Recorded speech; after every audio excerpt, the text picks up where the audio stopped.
please stand and give the Pledge of Allegiance. Pledge allegiance to the flag of the United States of America and to the republic for which it stands, one nation, under God, indivisible, with liberty and justice for all. Oh, stand. Buddy, if you will, Delmas, if you will, you'd ask to lead us in prayer.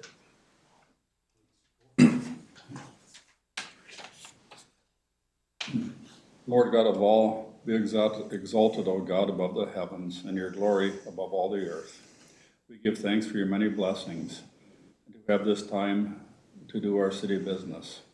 We ask you to guide us and to bring clarity, unity, and peace. You would protect, guide, and help our Sheriff's Department, Fire Department, emergency workers, all city employees, and all volunteers. We ask in Jesus' name. Now the Lord's Prayer. Our Father, who art in heaven, hallowed be thy name. Thy kingdom come, thy will be done, on earth as it is in heaven. Give us this day our daily bread. Forgive us our trespasses, as we forgive those who trespass against us. Lead us not into temptation, but deliver us from evil. For thine is the kingdom, the power, and the glory, forever and ever. Amen. Thank you. All right.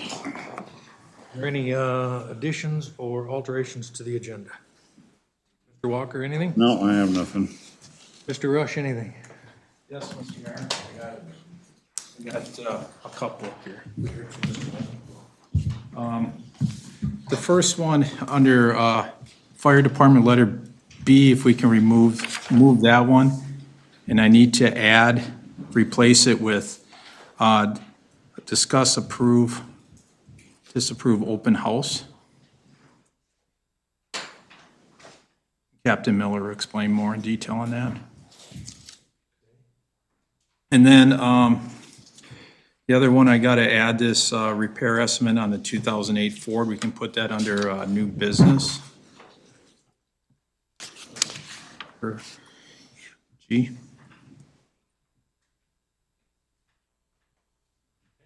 And then since we have Mary here, where was that? That's under new business, discuss volunteer committee. So if we could, Ready to that?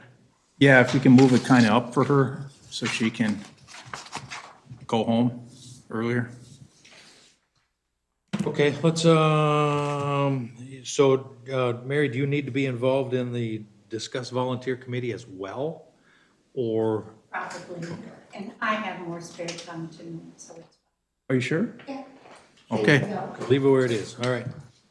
Okay, anything else, sir? that's it, thank you. All righty, Mr. Case will not be here tonight. Mr. Holm? All right, with that, I'll entertain a motion to approve the So agenda moved. as amended. I'll second it. Second, any further discussion? Hearing none, all those in favor, signify by saying aye. Aye. Opposed, the same sign. Motion carries. Treasurer's report. For the month of August 2025, we have a beginning balance of $974,766.47. We have no receipts yet for the month of August. Disbursements of $56,365.14, leaving an unaudited ending balance of $923,515.15. All righty, hearing none. Sheriff's report. Wilson, welcome. Thank you. Let's try something new tonight from the podium. All right, for the month of July, the Sheriff's Office handled 234 calls for service in Baldwin. There were 3 thefts reported. Most of those were people within the house that the person knew, taking cash and various items. We did have one where they stole a gas tank off a boat outside and some fuel. Then we had 9 disturbing the peace calls, 6 motor vehicle accidents, 11 animal complaints, 16 medicals that we assisted on, 58 traffic stops were conducted, 10 welfare checks were performed, and there were 28 extra patrols performed. And then at the last meeting, we talked about the potentially dangerous dog incident. A resident was here, just so that you guys are aware, that person followed through with their requirements. And so we have closed out that matter. The dogs, have been microchipped. And then I discussed a little bit further with that party when they stopped and provided that documentation regarding the letter that was sent out to her. Sounds like she's planning on moving, so out of the city. So I don't know if she's planning on taking the dogs or not. She's still trying to rehome those. But hopefully that matter resolves itself. Otherwise, any issues, questions for us? I have none. Gentlemen, Sounds good. thank you, Kyle. Sergeant Wilson. Okay, fire department report. We'll start, Chad, if you would, welcome. Evening. Prior month, we had 30 calls. We had 22 medicals, 1 vehicle fire, 2 structure fires, 1 mutual aid house fire in Zimmerman, 2 hazardous condition calls, 1 motor vehicle accident, and 1 citizen arrest or assist. And then we did have 7 calls on top of that in Blue Hill, so we had 37 total calls. Was there any questions on calls? All was well. Okay, never mind. And all is well, equipment's running well, equipment performed well for you and all the Yep, calls? yeah, we've had no issues yet, so we're good to go. You have Tom's truck I'm waiting for a horn. no sirens tonight, no He, nothing? he can come tomorrow and he can see it right out in front for National Night Out with the flag on it. There you go.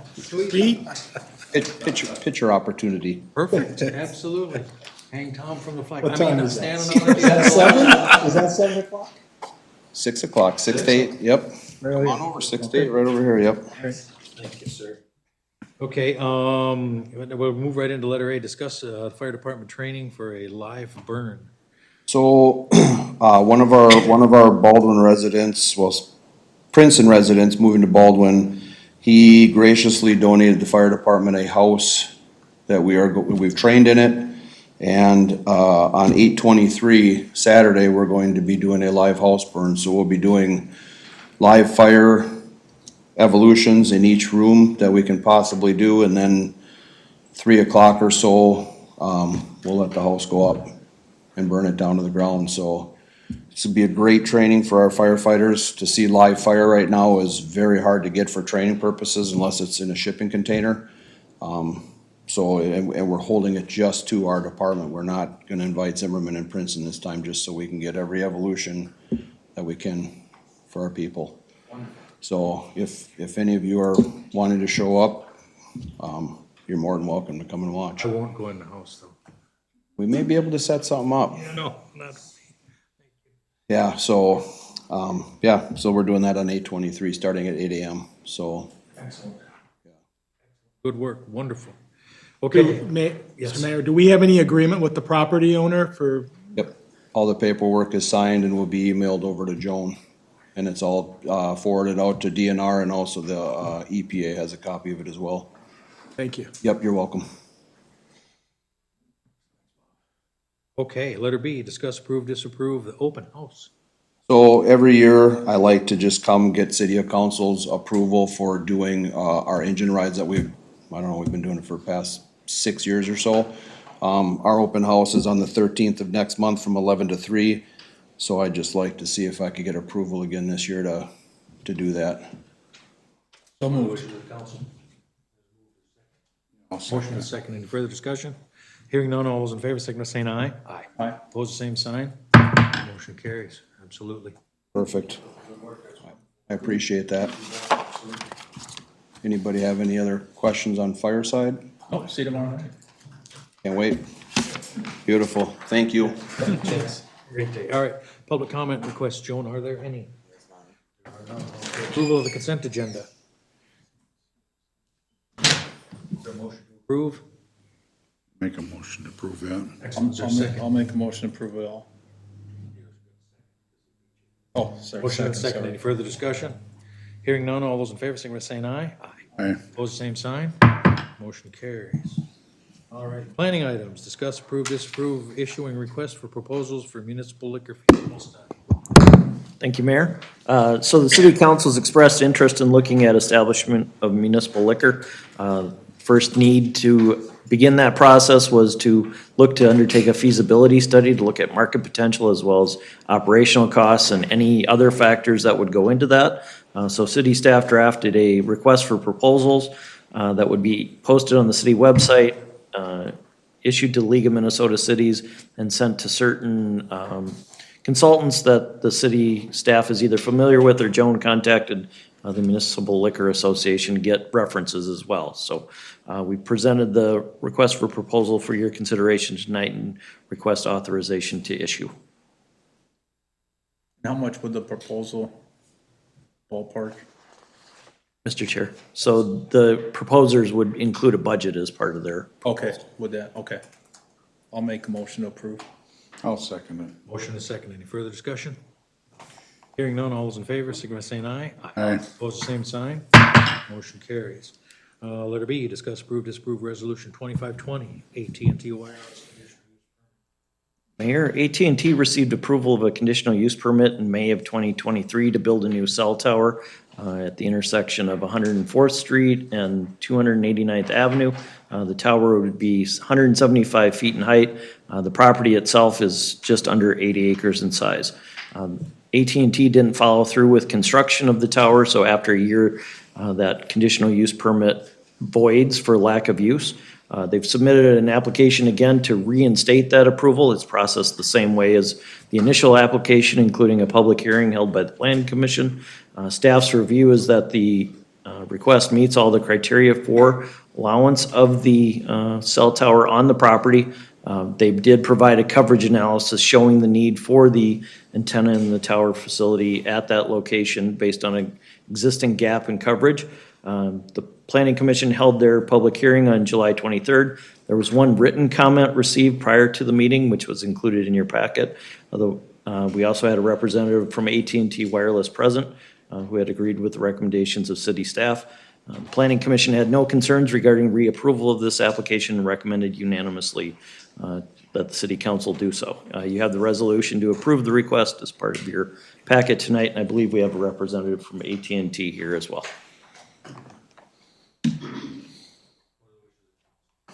That's just to renew the permit. Yes. It lapsed, so. they need to Lapse over a year. I'll make a motion to approve. Motion to approve. I'll second it, yes. Motion is second. Is there anything that you would like to add to any of this, or any questions you may have for him? Yeah, would you like me to come up? Yeah, if you would. Yeah, sure. Because a part of that, the planning commission did have a pretty extensive meeting the other night and discussions over all of this, and the fact that, you know, cell towers are, they're a need for this, and this was approved at one point. You guys are gonna have a generator there, there'll be a generator at the site.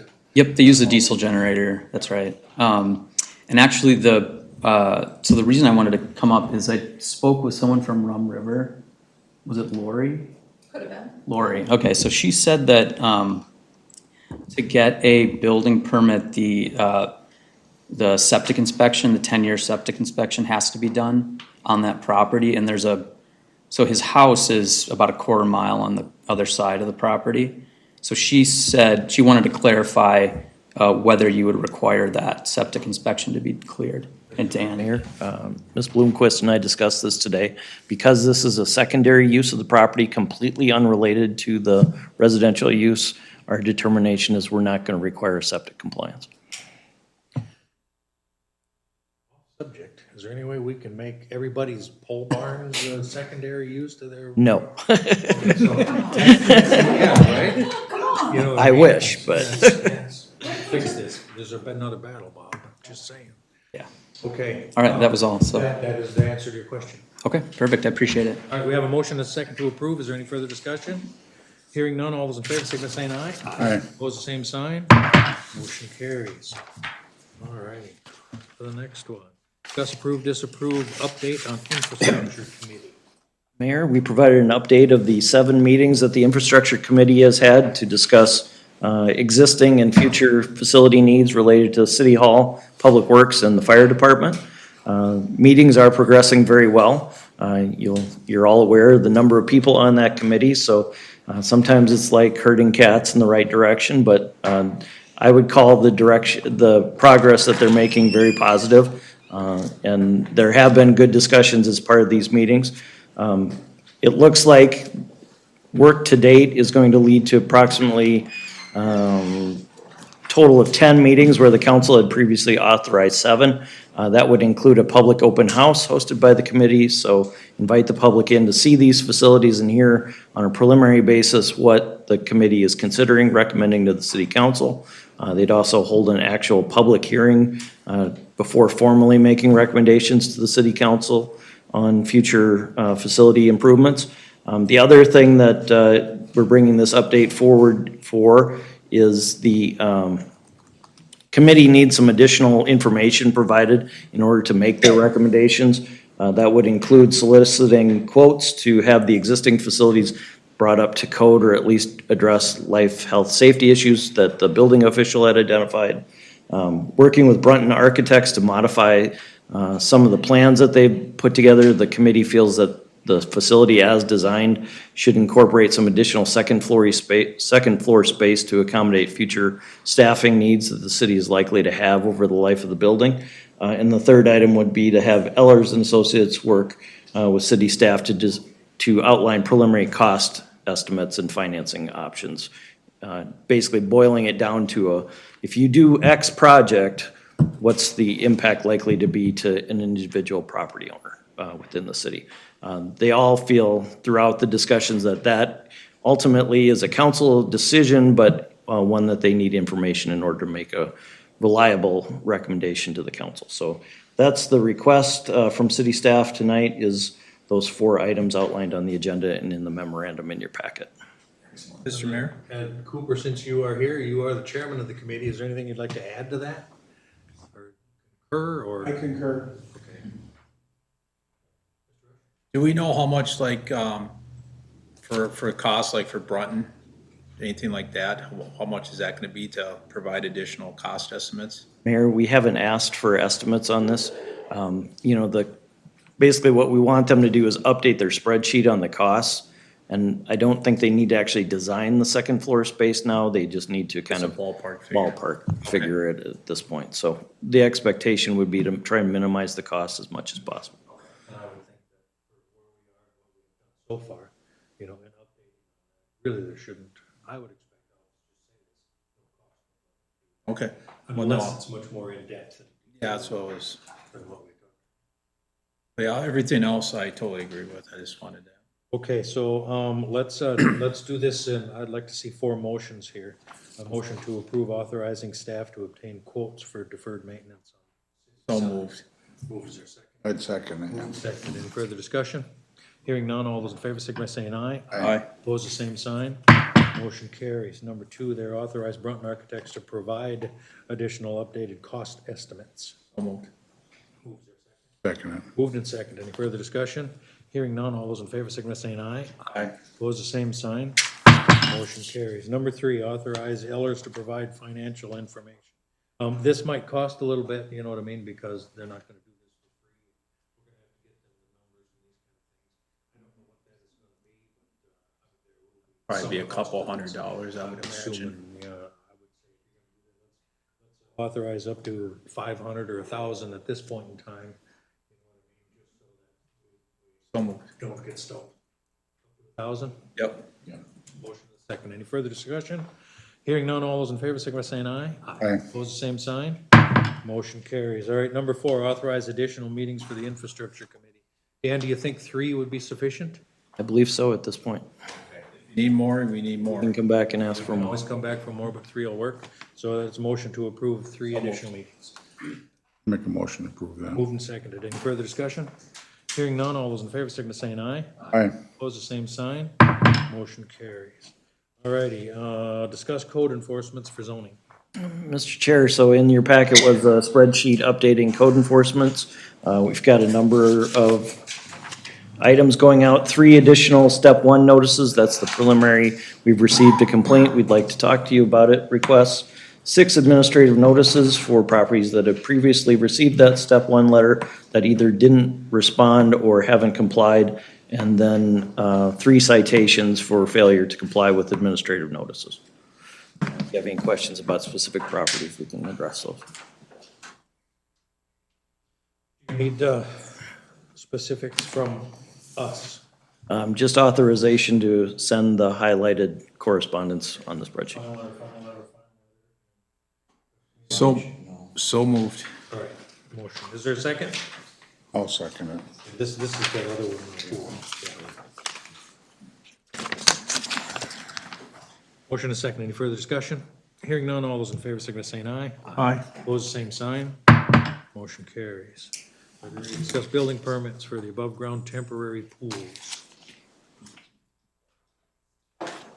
This is on here. Andy, maybe we'll get you involved in this as well.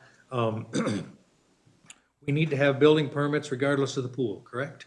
Above ground, below ground, are there requirements that need to be met or more criteria to above ground? Dan, jump in if you want to. Andy, I think this is where you are. We had a call, somebody came in, wanted to put in a pool, whatever, an above ground pool, and that's what raised this question. They applied for a permit, here we are. Now let's find out what the brass tacks are. Sure. Thank you, Mayor and Council. I didn't come tonight prepared to speak on this Not a problem. I know topic I'm specifically. putting you on the spot. But there's a lot to be said for pools because the building code actually changed those regulations significantly a few years ago to the point where they're really leaving a lot of that discretion up to the local authority, the local jurisdictions about fencing and safety as it's related to above ground and in-ground pools. So there is code criteria that applies to pools. We have a lot of handouts on our website. There's a lot of information out there as it pertains to that.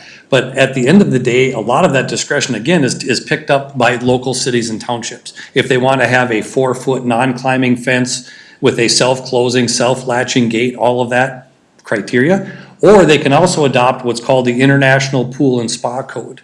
That's an optional code that we get from the state and from the ICC, International Code Council, that says, if you don't want to write your own rules, here are some options. So that's a separate topic that maybe deserves a little bit more depth than maybe what you planned on this evening, if that's a fair way to say it. Mayor? So I am looking at one of Rum River's handy handouts on the website that addresses swimming pools. And the question that's come up is, does the city need to require a building permit for a pool? And according to the handout, any pool that either exceeds 5,000 gallons and a 24-inch depth requires a permit. And that's whether it's above ground, in ground, or temporary or permanent. The note on the handout is that a temporary seasonal pool, if you put it up and take it down in the same spot, they only need the one initial permit. They don't need a permit each season. But again, this is a reference from Minnesota rules, so the city doesn't have flexibility to go around the requirement. It does, and it's an understandable question. You know, a lot of people look at pools, oh, that's a safety concern. Well, it is, but you know, the building code is really there for minimum standards and worst case scenarios. Some jurisdictions do take the effort to try to be more restrictive than the building code. Technically, legally, I don't know that that's really enforceable. Mr. Licht, I don't know if you want to speak to that or not, but some jurisdictions try. But again, the building code is there as what's called a statewide standard. But if you did want to exercise some additional authority, the International Pool and Spa Code does give you some parameters that you can adopt as what's called an optional chapter, much like flood proofing regulations and things like that. Thank you. You're welcome. Okay, and obviously this was on as a discuss building permit, so we have to have that. All right, letter F, discuss, approve, disapprove code enforcement process for building. Mr. Chair, so we had an item come up regarding a house without a deck upon it.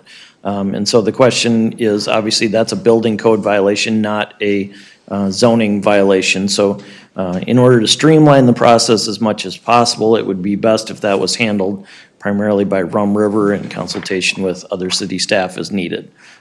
So that the property owners getting to the experts that understand what the code violation is and can help them resolve that. So I think that's why Andy's here with his people to address. If I might, this is Carissa Krantz. She's our lead for community development, and she's heading up a lot of the septic and also the code compliance as it relates to our community development department. And this is similar to another case that you're looking at as far as a residential deck existing that's unsafe.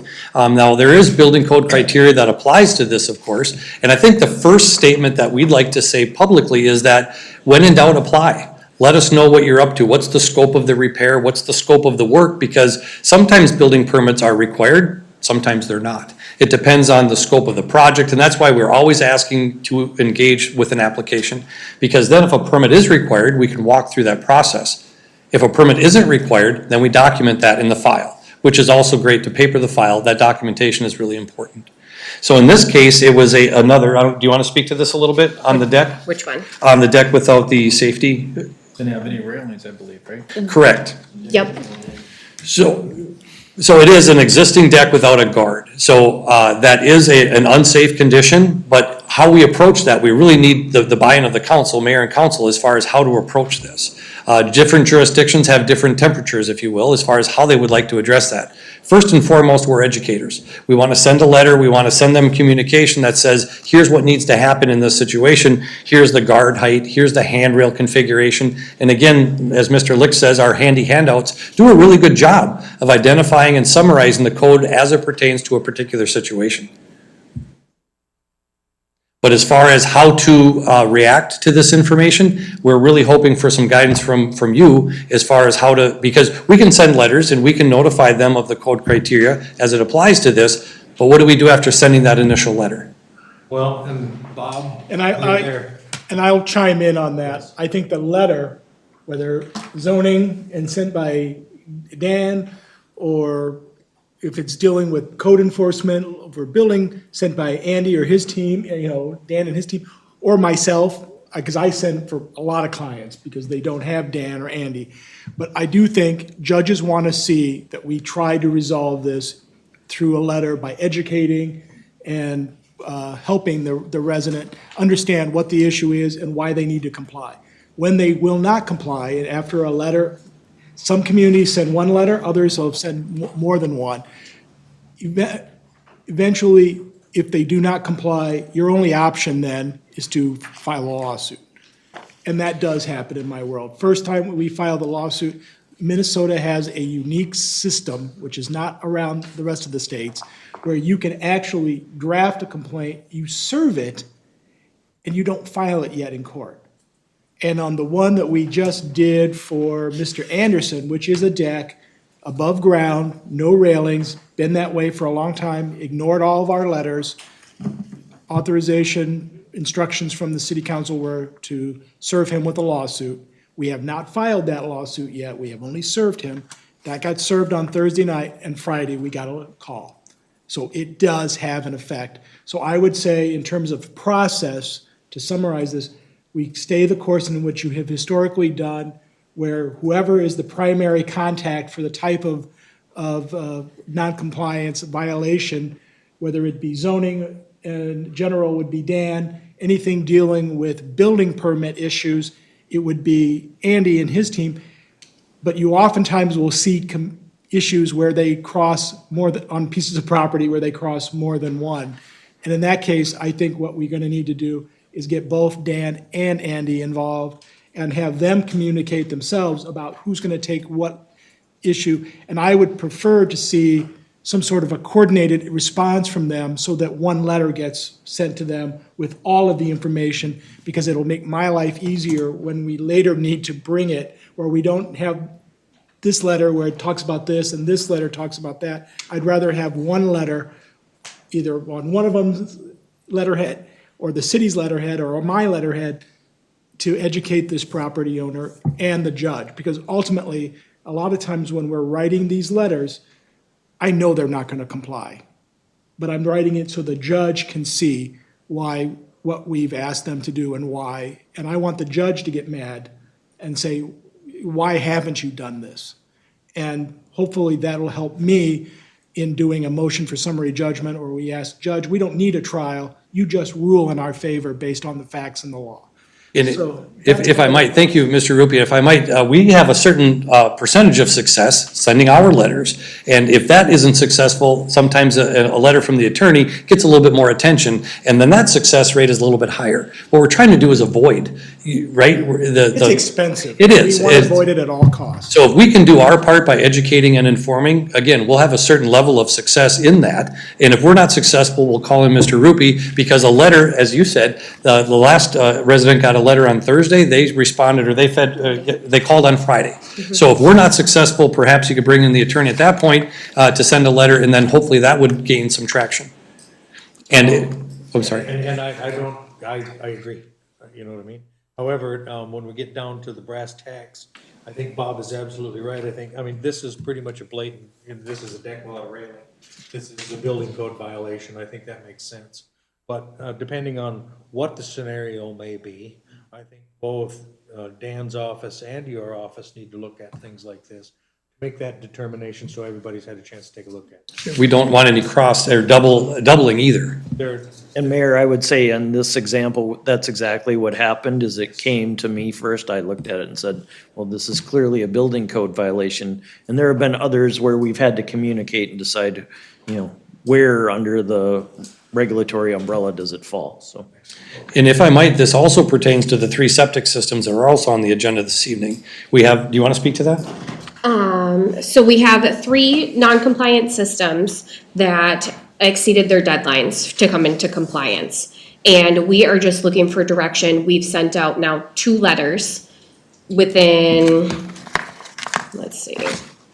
Oh, I don't have that one. Go ahead. Go ahead. No, so we have sent out 3 letters, and that actually dovetails into the next conversation about full administration of the septic ordinance in Baldwin. Our contract is to administer permits and inspections and things of that nature, which we do.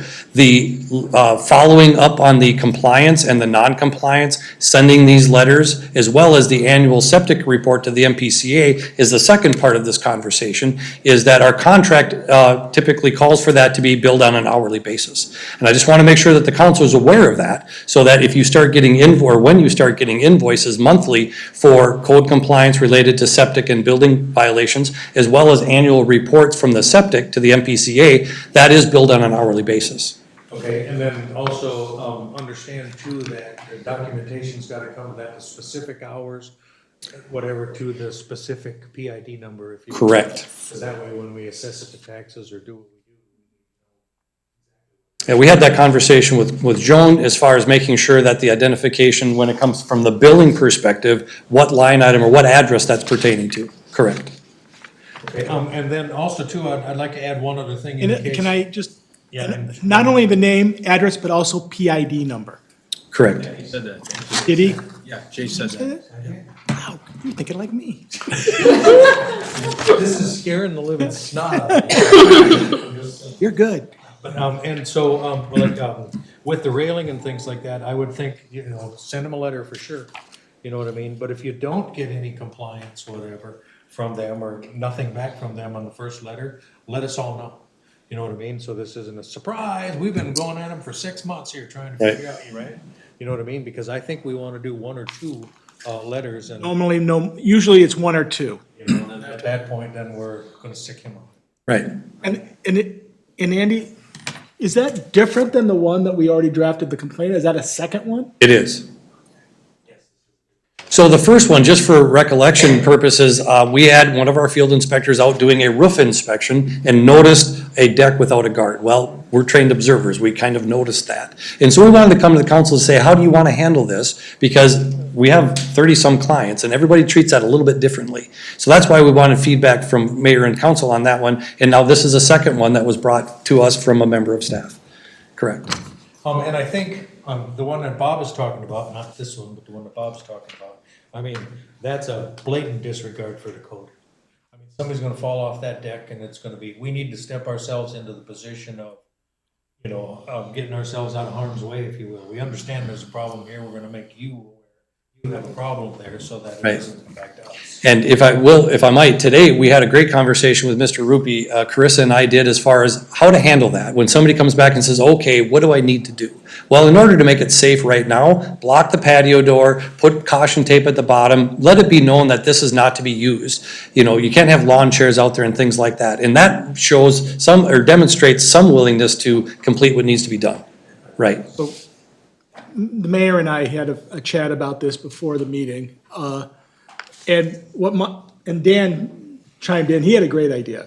What I had suggested was, see if we can try to get them into a abatement agreement or settlement agreement, where we will settle this matter.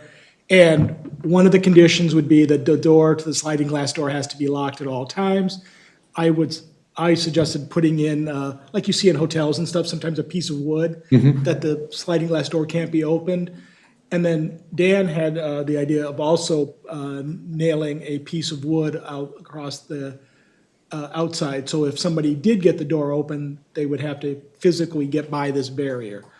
And the question would be, and the mayor had asked this, and we didn't get that far, is how much, if this was something the council was willing to explore with this property owner, how much time would we give them to do it? So that's kind of, and then if that is something, I don't see that as, we still have the lawsuit drafted.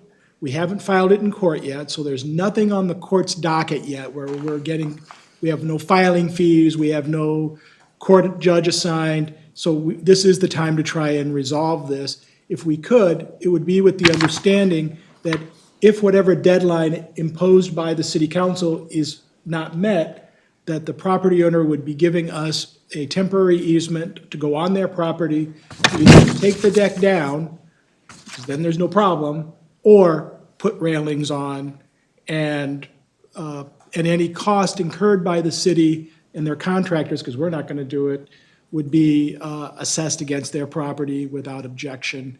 And we could even work with them on how much time they have to pay that off. Typically, it's done in 1 year, but I have done, in terms of trying to resolve it with people, I've spread it over a couple of years, you know. And then and if they don't pay their property taxes, of course, eventually the land goes tax forfeit. And the questions that raised for me, first of all, is we really don't want it to get that far. You know what I mean? I mean, this is an anomaly. And now we have sent several letters to that particular person, not this one, we haven't done anything yet. But with that person, whatever, and to no avail. So now it's time to get serious, and here we are. You know, now if we get a move on it, we do that. My question becomes, I think for all of us, or as part of discussion, and we might not even get through it here tonight, but the question is if we go in and say, hey, we're gonna do something, we're gonna put the railing on your deck. Bare minimum to code. Ask him, and then we need to have some kind of a determination of what that would be. Happy, is he not happy? I think we would specify that in the settlement agreement or abatement agreement, whatever you want to call it, we would actually, using Andy's handy dandy handouts, we would specify this is exactly what we are going to do. We could even attach this is on there. And if we hire a contractor, we tell them this is what you need to, what the wood type is, this is the structure it needs to be, and we could attach that to the settlement agreement. I don't like having us be the guarantor of somebody's, but we're gonna do is the barest minimum that we have to do to make that safe. And I told this to the gentleman on Friday in our conversation, put the barest minimum on there that'll pass the building code, and sell the house and let somebody else put a fancier railing system up if they want. We just need to make it safe.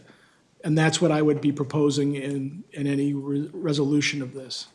And if I might, Mayor and Council, there are a lot of instances where people look at this and they're intimidated. They're a little bit of afraid of what needs to be done. Whereas if they invited us out, Mark or myself or one of our other inspectors can go out and show them exactly what the code minimums are. If we can engage them in conversation, that really increases our likelihood of success. I agree with you, Andy, but at first blush, you are the wrath of government. But a lot of people, not you personally, but I'm saying, any one of us, Bob sends them a letter, Dan sends them a letter, we are the wrath of government. You know what I So I don't disagree with you that, it'd be nice to be able to talk to them and do all these kind of things, but at some point, you know what I mean, they're gonna have to, I'm gonna say. Now, what I just wanna throw out here is I don't know whose railing is a fancy of whose.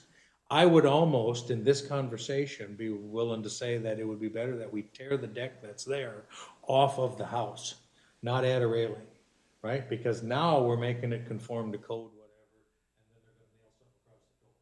Now we're not adding our fingerprints or footprint, whatever, to any of this, if you will, whatever. We are just making it now comply to code. And now someday when somebody wants to or buys a house or whatever he's doing in this case, whatever, they can start from scratch. Let me restate what I thought I heard. Your proposal would be that if the property owner did not timely install railings compliant with the state building code, that the city would be authorized to enter onto the property and remove the deck. We could leave the big posts, I guess. Could we leave the posts, Andy, or did?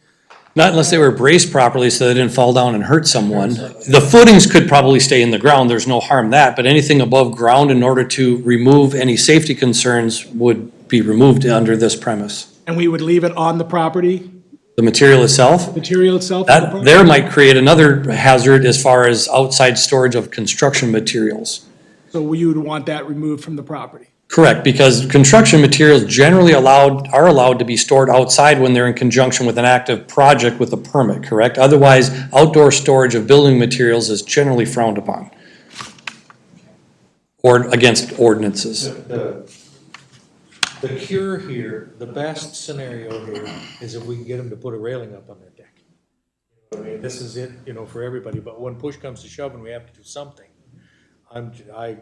maybe I'm a little bit on the fence here now, because, technically, if we do any other thing like that, has nothing to do with the building codes, whatever, say we go clean out the road right away, or we clean out a tree that fell out of somebody, technically, it's their wood, their lumber, we're not gonna remove it from the premise.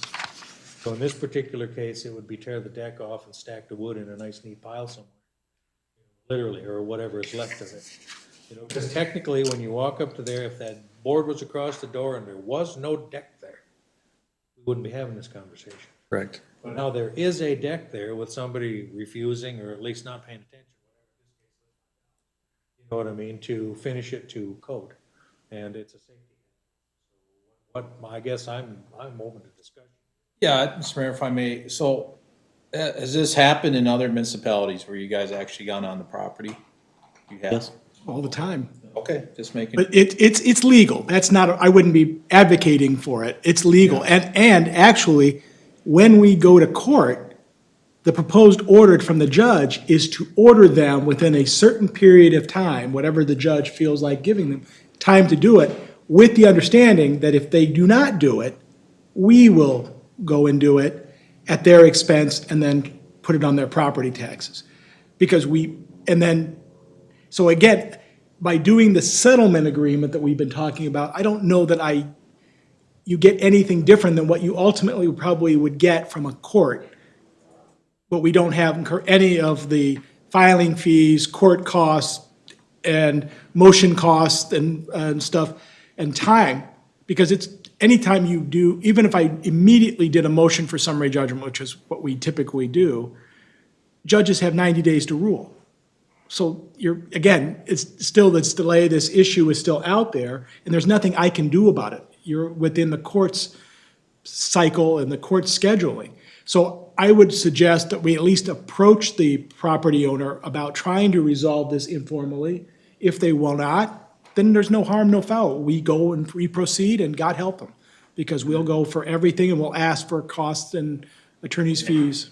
And then will this be done by Public Works, our guys, or be a contractor? We would suggest a contractor. Okay. The only question I need to know, Sheriff there in case there's a little. sheriff we always ask for the right to have the sheriff be there on the property. We never go on property without it. And if there's a cost associated with that, and some counties do, I don't know about Sherburne County, but some other counties, they do ask for you to pay for that time. It's well worth it. The question I have for this group, if they do wish to explore that, is what do you want to see happen? A guardrail meeting minimum characteristics be put up, or the deck come down. It's kind of one or the other. I would say. And if the deck's coming down, from what Andy says, the wood goes. And correct, thank you, Mr. Rupi, Mayor and Council, that material would need to be removed from the property, otherwise you're creating yet another issue. I mean, for me, I like to see the minimum guardrails go. And then for a time frame, looking at this, with contractors, you don't want this going into winter months, of course. I think 60 days is adequate. Is that too long? October 15th, because by the time we draft it up and get it over to them and they look at it and stuff, I mean, if we could have that agreement for your next city council meeting to be approved, that gives them till October 15th, that still gives us a month of good weather to get our own contractor out if we need to. Thank you for the clarity, Mayor and Council. So are we saying that then Rum River would send the initial letter to this one? To this one? Yes, okay. Right, and I would say, for conversation that, 2 letters. Right, so if you get nothing from the first one, let us know, you know what I mean? And I think we can authorize one more letter just to try in case something happens. If you still get no resolution or no contact or whatever from that, then we're gonna turn it over to Mr. Rupi. We Okay, already have, and we kind of have it drafted, so we'll be ready to, get it out for service. And hopefully that'll get their attention. Then, when it comes down to the decision of whether it's the railing, whether the deck goes, whether whatever that is, I would also like to have, Mr. Holmes is here now, but I would also like to have Mr. Casey part of that discussion, so we have full council at the time. One or the other. Be confident in saying. Mr. Mayor, Council, would that also then equate to the septic compliance issues that we're having with the non-compliant to send to, is that our standard then? Yeah, well, and Okay. so, Dan, check me if I'm wrong, but septic compliance, that is also the county, correct? Mayor, Forcing it on us, as I read in some of these. yeah, so the city enforces its own ordinance, so. But, I mean, and if we don't, then the county's gonna climb on board. I mean, Correct. Yeah.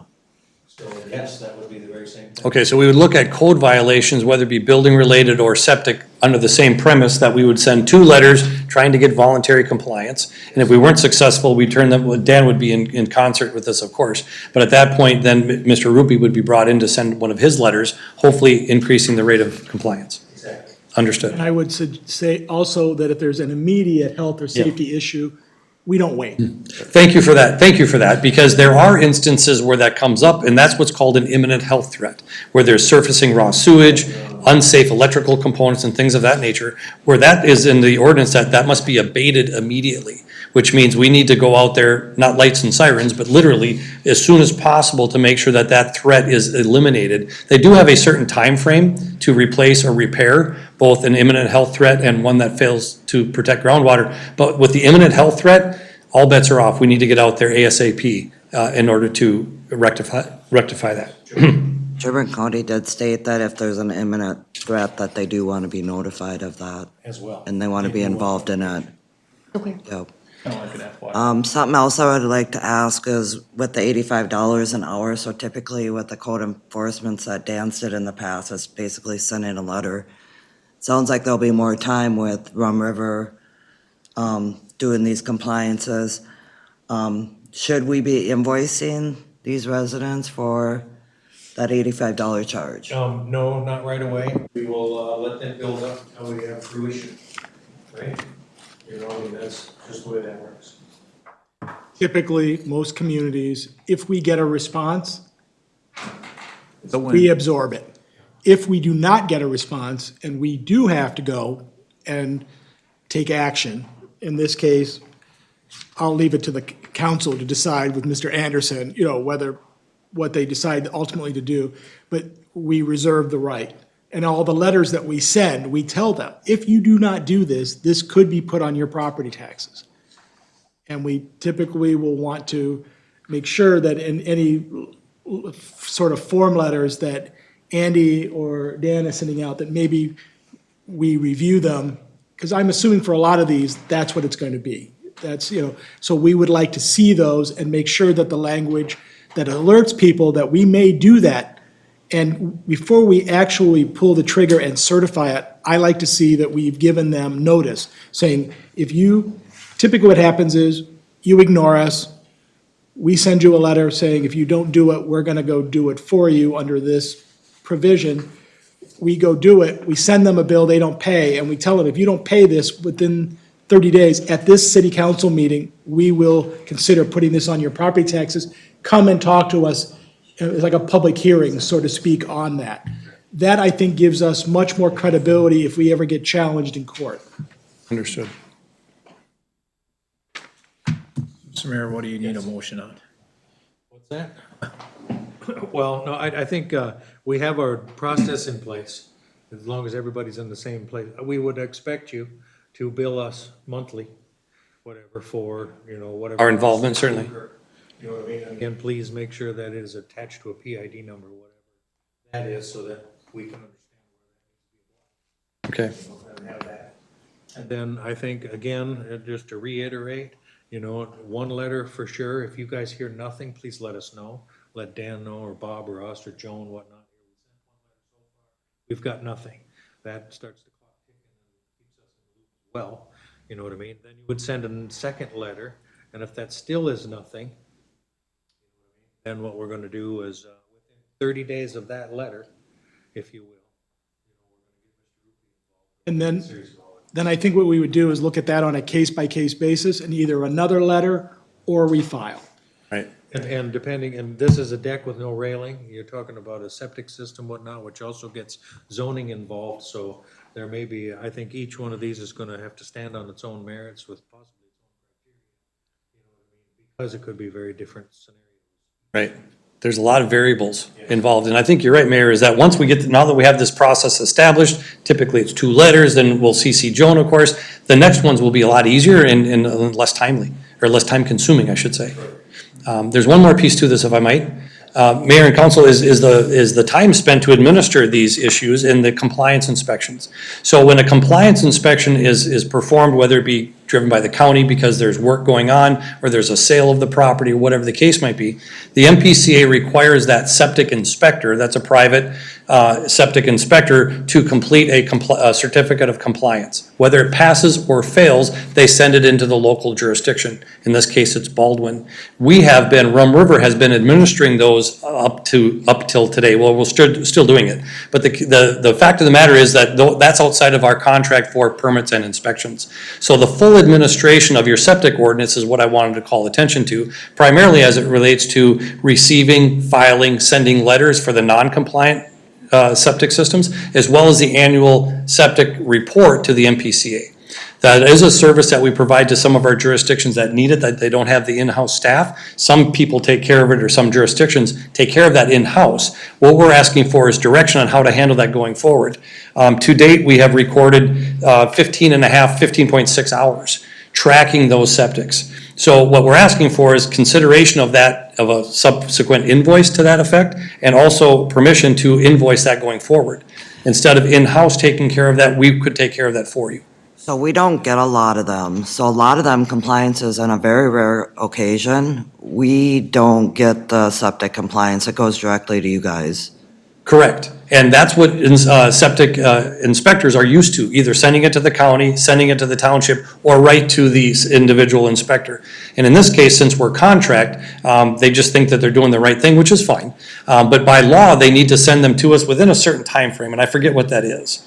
It's a short time frame. So as soon as Acme Septic Inspections does a compliance inspection because they're adding a bedroom or they're selling the house, whether it passes or fails, the MPCA requires them to provide that report to the local jurisdiction. And what we've been doing by default is accepting them, filing them, sending them to Joan, and also sending letters on the ones that are non-compliant. And so far, I think we've followed 19 systems. So to date, we've been doing it because it needs to be done. And what we're asking is consideration of an invoice for 15.6 hours, and then also direction going forward. That's another conversation we wanted to have.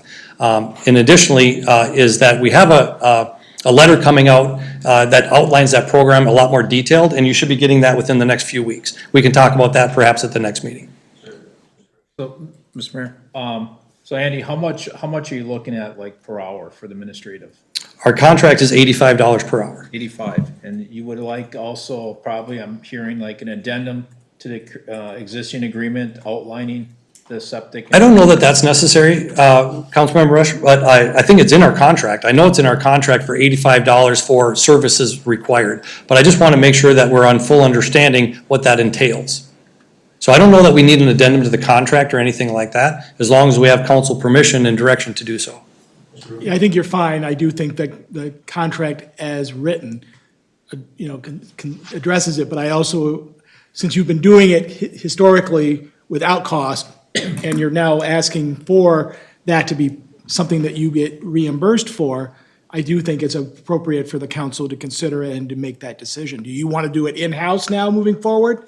Or do you want to still have Rum River Consultants continue to, as they have historically been doing, take care of that for you? Thank you for that clarification. I would say that Rum River should continue. So entertain a motion to approve 15.5 hours to make you guys whole.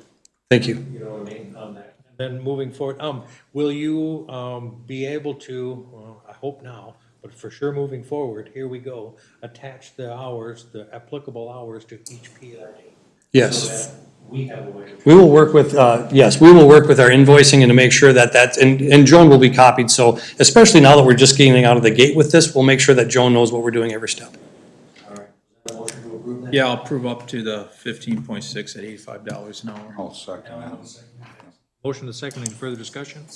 Hearing none, all those in favor, signify by saying aye. Aye. Opposed, the same sign. I also Motion suggest a motion to authorize Rum River Consultants moving forward to continue to handle sewer compliance issues.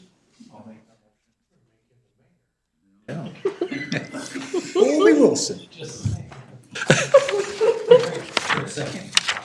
Motion and a second. Any further discussion? Hearing none, all those in favor, signify by saying aye. Aye. Opposed, the same sign. Motion carries. Okay, anything else, sir? I believe that's it. Anything from you, Well, Mayor? I still need a decision on this present existing deck issue. And then we also need to approve, you guys have this in front of you? Motion to move forward with all the things. So let's do that. This would be the compliance. This is a tracking sheet, but you're looking at the back side of this here. All of these things, two or three final letters. Yes.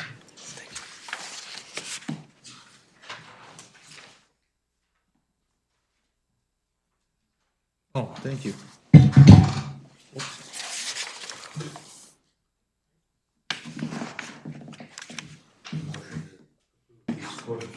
Yeah, I'll make a motion to approve the code enforcements. Okay, is there a second? I'll second. Motion is second. Further discussion? Hearing none, all those in favor, signify by saying aye. Aye. Opposed, the same sign. Motion carries. I believe that's it. Thank you, Mayor and Council. Thank You need, basically the okay to send them the ultimatum.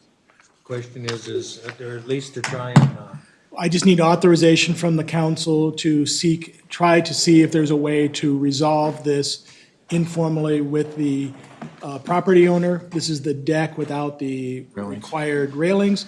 And I need some direction from the council as to how much time would you be willing to give them to come into compliance, AKA put the railings up? Or I also kind of need to know, when I'm telling him, what's the alternative what do we want if we have to go do it? And that is remove and I guess what I hear from Andy is we need to both remove the deck itself and remove the materials, because the materials can't stay on the property under code. And I'll get those, if that's the route that the council wants to go, I'll get that information from Andy for this agreement to put that in there. what are the wishes of the council? Mr. Mayor, I'll make a motion for Bob to go with the process, and give the homeowner up to 60 days in case they have to hire it out.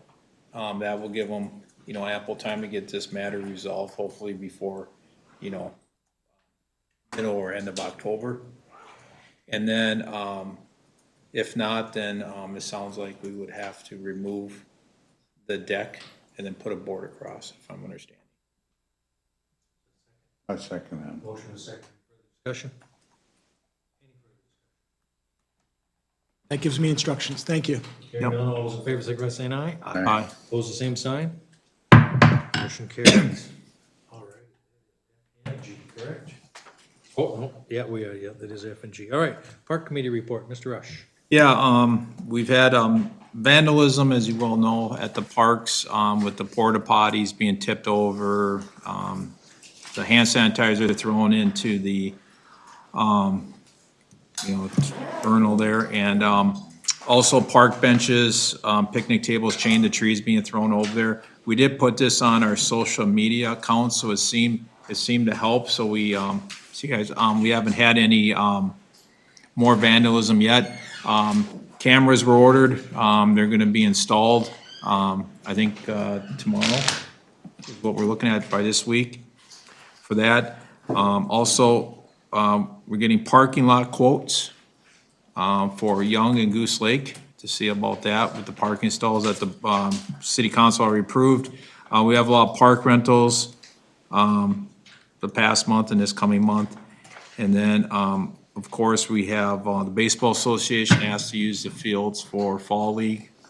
And then Fun Fest, we spent a lot of time talking about that. Mary's here, so she can give an update of that. And then, we're gonna be meeting at, additional park areas that other new members of the committee haven't seen yet, for the next meeting. Excellent. So that's all I got. Thank you, sir. Cemetery update. Yeah, so, I think there was an email sent by Hawkison Anderson on this one. It's $3,500, but it also identifies, like the lot, who's buried there, the date and stuff like that in there. For this, it's like a GIS map. It's about 3,500, that. So can we start with that map? Is that map not correct? Is that how that works? I mean, I don't know that that map is necessarily up to date for sure, but. Yeah, that one is old. And I think, we had this discussion because Bogart Peterson used to do that. I think they said they could send that information over to, Hawkison Anderson. Once Joan finds the email, it has all the GIS where you just click on it and it says, Who's their date, everything like that.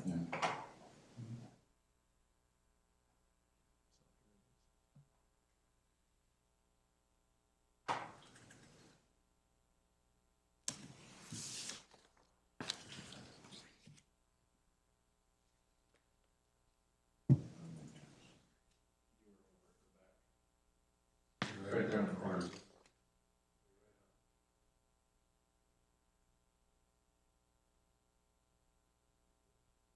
All those cemeteries, yep, keep going over a little bit. Right on the, right below, yeah, right there, yep.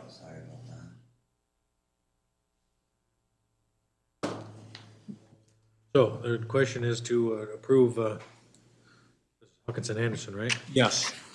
Or the wishes of the council. So, I think we need to have an accurate list. We can start looking I would agree. at our cemetery caretaker. Yeah. I'll make a motion to approve it.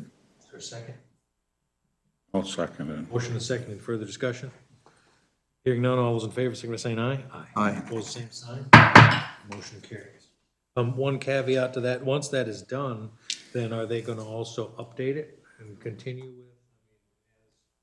Yes, that's mine. Graves are added, they'll. So we'd update it here. Right now, we currently have it on an Excel spreadsheet and there's also a book. So we would probably just for a time being keep doing that, but then start adding this information that, which is kind of neat because then you can just click on this information. Even if somebody comes in and Instead of says, by a book. it's I all would electronic. like this spot right here, you could click on it and see if it's open and maybe not even have that eventually. Just discussion. All right, tabled items. Wow, there are none. Holy moly. New business, discuss volunteer committee. Mary, you are up. Welcome, by the way. Thank you. I'm Mary Larson, currently volunteer event coordinator and a member of the park committee. My heart and soul is in this town, as everyone knows, or city. I would like to see us work with funding towards establishing a volunteer committee like we've had before, and working with our businesses also to get them to network with each other. We have a lot of in-home mom and pop businesses, and sending out and requesting vendors for our Fun Fest this year. We have 20 vendors, up from 4 3 years ago. I see that continuing to grow, and I want to work with our businesses for that to grow. I'd also like to see us working with some realtors in developing a new resident packet of information about our businesses. Yeah, we don't have a big business area, but we have a lot of mom and pops businesses within the home that, in talking to them, have been more than supportive. But that takes a volunteer committee. Myself and Kayla, our assistant deputy clerk, who's awesome to work with, we too can't do it all alone. I know from helping at the Fireman's Garage Sale this year, they had put it out on their website, and they had 7 volunteers. And I talked to those volunteers, and what they all were saying to me is, I like being part of a committee where I show up to do one thing. And I think if we approached it as a volunteer group where you could sign up to do one event a year, or as many as you want, and you don't have to come to a monthly meeting, I think we could get some more interest. And that's what I'm proposing. I have no problem in writing a grant to the Initiative Foundation for their support. I know they supported us years ago when we were a township, but I think that was 10 or 15 years ago, maybe longer, if I remember right. Yes, I have been around that long. Sorry, Jay. Mr. Holm was the one that instituted the Initiative Foundation and launched that, in fact. Well, and now that we're a town, I would hope they would reconsider us and look at us differently, and go from there. Excellent, I would say yes, absolutely. And the other reason for that is, and Tom can chime in, the park committee has told me repeatedly that when they got involved with the park committee, they didn't do it for fundraising or ongoing volunteerism within the community. And so I want to look at that too. I think there's a list of people who've been on the Baldwin Volunteer Corps. My Correct. wife is one. Yep. And my wife ran into the same problems that you're having, whatever. And you know, she'll help with the Fun Fest and the things that she can. You can't do it yourself. Well, and I think we all have to acknowledge, you know, lives are busy, they change, people become grandparents, they want to enjoy their grandkids. I get all that. But we have to have our community thrive for all of us to be good. Absolutely. So I that's, think another place to start, Dan, would be, and all of us would be with infrastructure. See if any of those people are, willing to, entertain at least thinking about, and I'd be glad to come to that, Dan, at any time. I enjoy volunteering here. I've never had a person be disrespectful or ugly about requests. If they can't do them, they've been very nice. But I know our business community would be glad, because I've asked them, we did a flyer for our cleanup days, because I went up and down to all the cars, and I think that was a well-spent use of money. And what they've all told me is, yeah, I'd pay $50 to have a business ad in the newspaper with you doing a monthly or whatever article on Baldwin, what's going on and what you need help with. So there's all these potentials that I think. Young Park baseball field too. What? Business. Yeah, and at Young Park too. I know the country club gets $650 a sign. And I have a pretty decent man who has told me he could do them for about 70 at the most, and less, depending on how many we order. So, a lot of potential. So Mary, would you want this, just a couple things? One, pay, and then would you meet monthly once you get it assigned, and then would you host it here, and then we have a clerk take meeting minutes then, like, as official committee, or? What do you, wait, Like, you come here to meet, yeah, and then like the clerk, Kayla, or somebody takes meeting minutes? Is that what you're envisioning, like, once a month, or? Reinstituting the volunteer Yeah. corps, basically. that's exactly what I'm asking for, is to reinstitute it. And then like, you know, like how the park committee gets a stipend, or, you know, a meeting, the planning commission, or something like that as well? I'm not asking for that at this time, and I'll tell you why. A number of people I've talked to, I haven't said anything and they haven't asked, number one. Number two, if we are going to look at this as volunteerism, I don't want to get into start to pay. I really don't. Maybe I'm too idealistic, but I don't think that's where we need to go.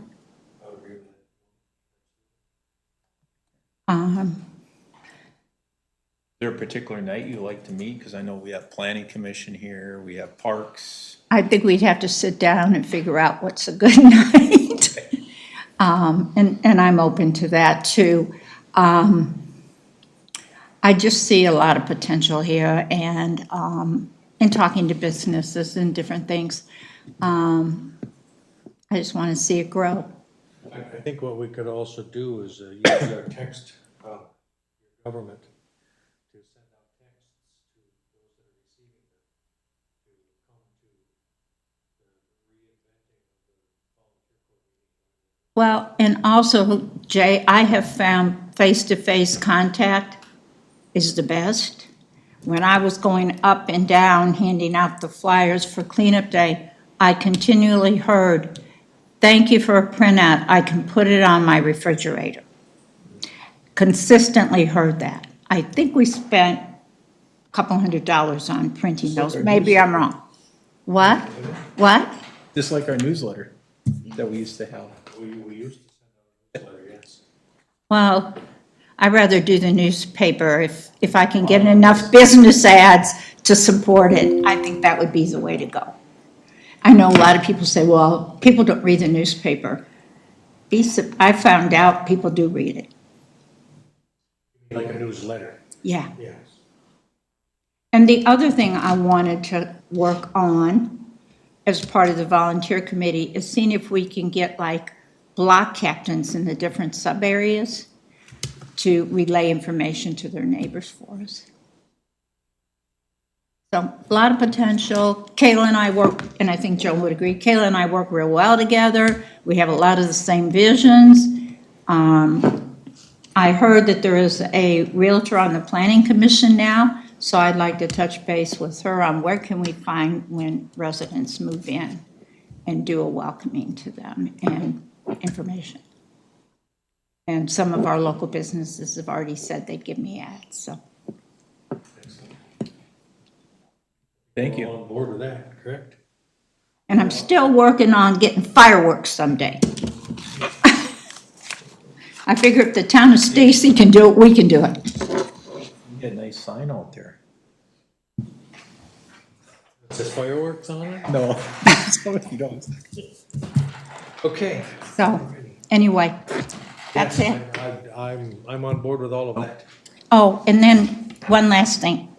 At this time, City Council graciously gave me a very large budget for Fun Fest. And we are way under budget. I would like that money to come into like the event account or whatever you want to call it, so we can start to raise more money, and we'd like to do an Easter egg hunt for the kids. And we do it at Young Park if Mr. Jeff will help us with some ideas on how to hide. Be the Easter bunny. I don't know, I'm getting an Easter bunny costume hopefully donated, so if you want to be the bunny, go for it. I like Young Park, I just want to do some events that are still for community involvement. So, that's it. That all sounds wonderful. Thank you, Mary. Thank you for all your efforts. Appreciate it. Okay, discuss, approve, disapprove, clear and grubbing on 100th Street, 297th, Mr. Rush.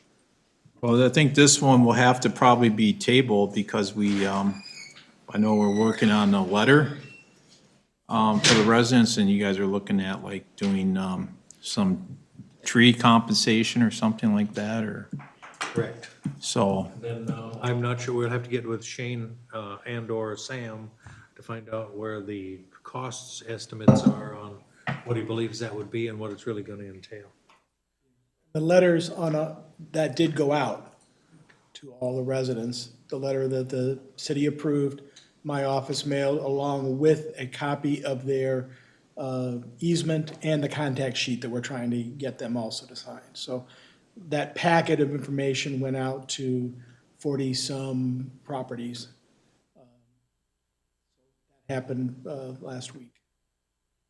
So would it be safe to say, give it like, you know, kind of like maybe a winter project if we get some movement on this, like maybe table it till October?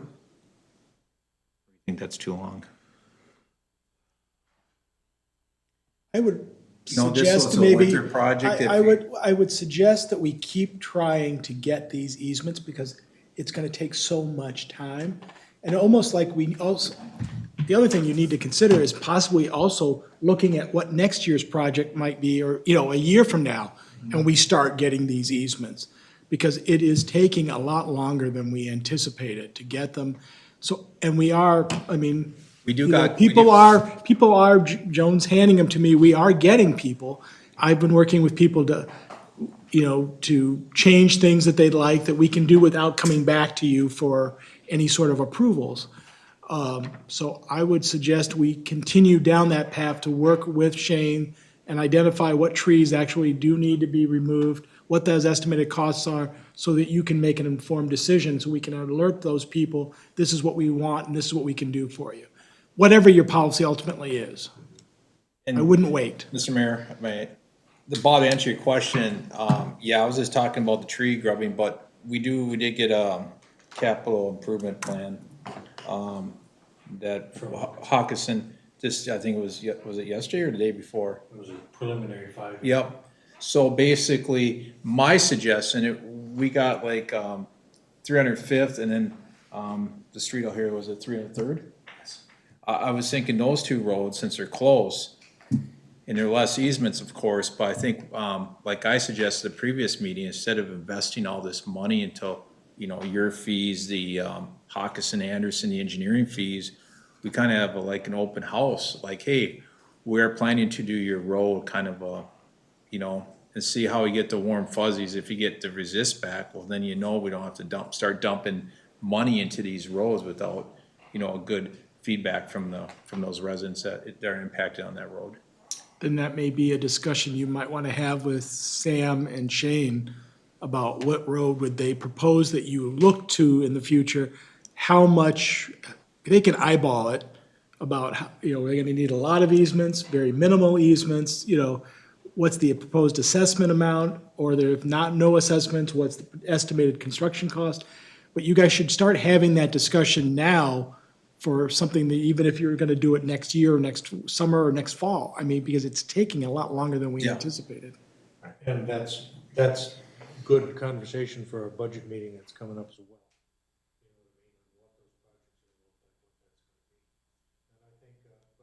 For tonight, and just to say, since 100th and 297th are the topic, we are so deep into this. We've got 3 engineers. I said in an email 2 engineers, but we have 3 now, considering HR. You know what I mean? And Bob's time, and Dan's time, and John Bogart's time in the past. That's the 3rd engineer. I am not under the desire at all of turning this project on. We are moving forward with this project, you know what I mean? At some point in time, we're going to have to do this, otherwise, that's why I was afeared of the things you saw in the email. To me, we're so vested in this that we're moving forward. For this item B, I would suggest we've discussed this and then it's Appropriate? time appropriate with easements and stuff. Because this, to me, if I was a resident on 100th Street, 297th, reading this, I'd get anxiety. We're moving forward with something without having settled the matter. Is that a motion? I just said we just discuss it and don't put it on there. I don't think you need a motion. On here is discuss, approve, disapprove, so.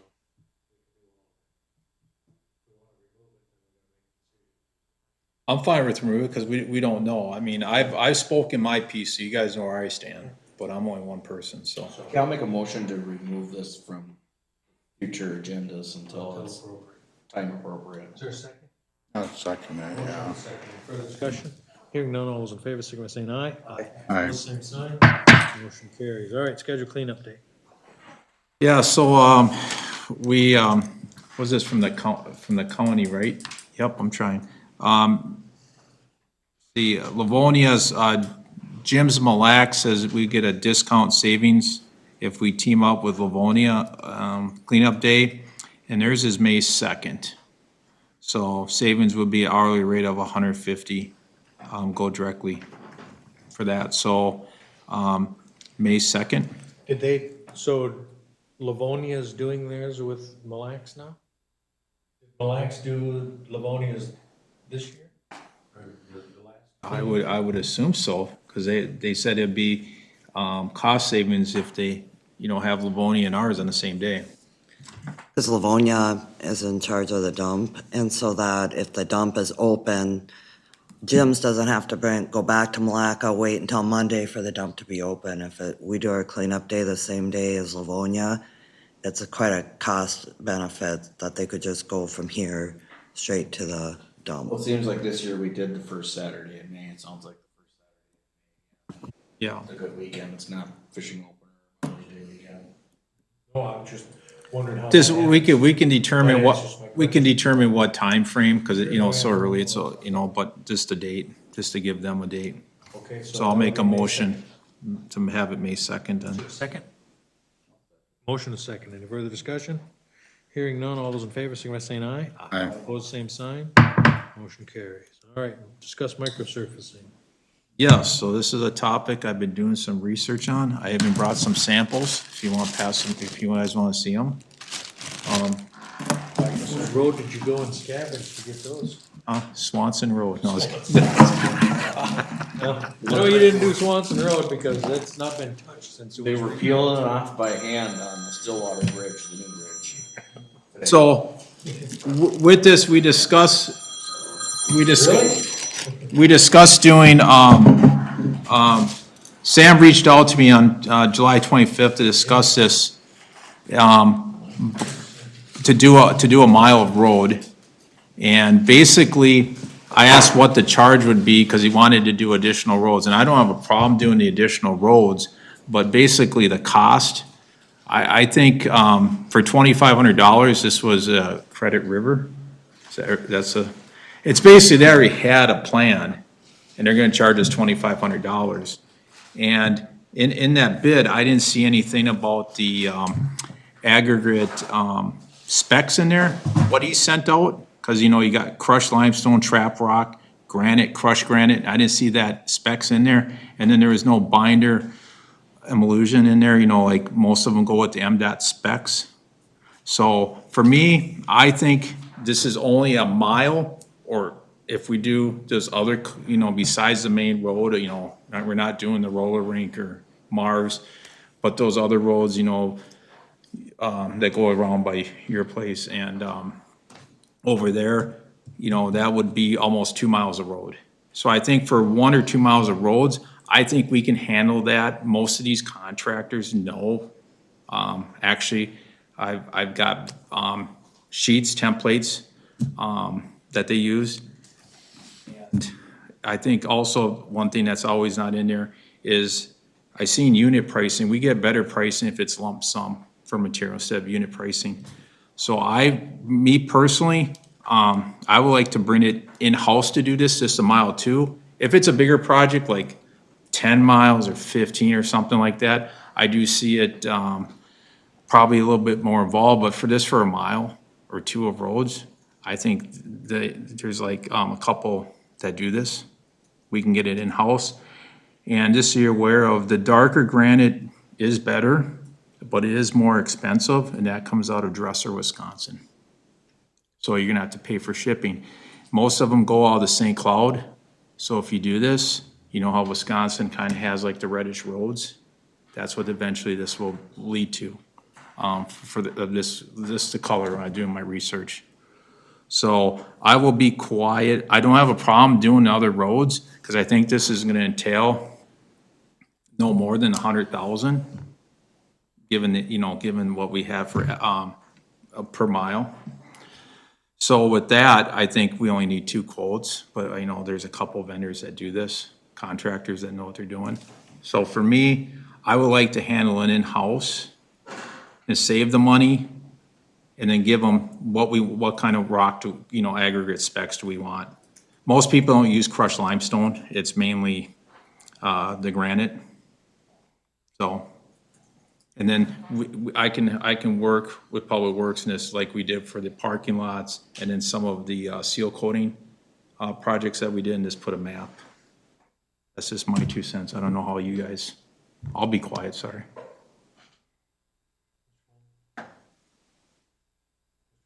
I think the granites from Wisconsin would actually be better.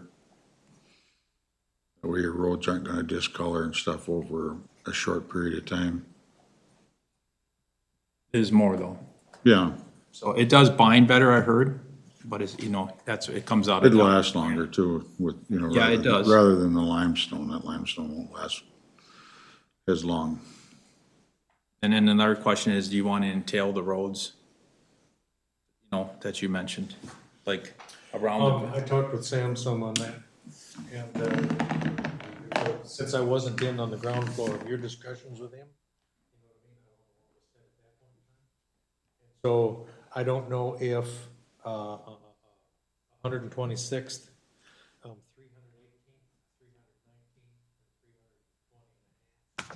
I don't know if those roads are in any condition to accept this. Because 125th Street, no, that was the last project that we did in that area. So 125th and a half, 313th, 314th, those 3 roads plus 125th are the newest roads we have in the city.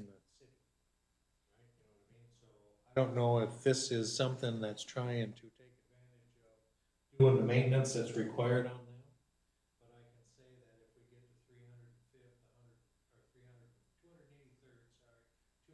to 285th, 112th, all of these kind of things, whatever, those roads are much, much, much older, much more in need of crack sealing, chip sealing, or microsurfacing, whatever. I was surprised that you guys were looking at doing the 126, or the part of the industrial area that we had paved not very long ago. Right. Literally, those are our newest roads in the city. Talking with Sam, his thought was, and I don't disagree with him, 313th for sure. That's why I brought up 126, because at the meeting we had talked about that. Turns out that Google Maps shows 125th and a half. Yep. Yep. Right, so he meant 125th and a half. Apparently that's what you guys had talked about. Yeah. So, except to me, 126th was never on this. So, and then when he talks about things like on 313th about the quote scratch course, I'm assuming it's the first course, Mm-hmm. fill in all the cricks. So if that's the case, then I guarantee you a scratch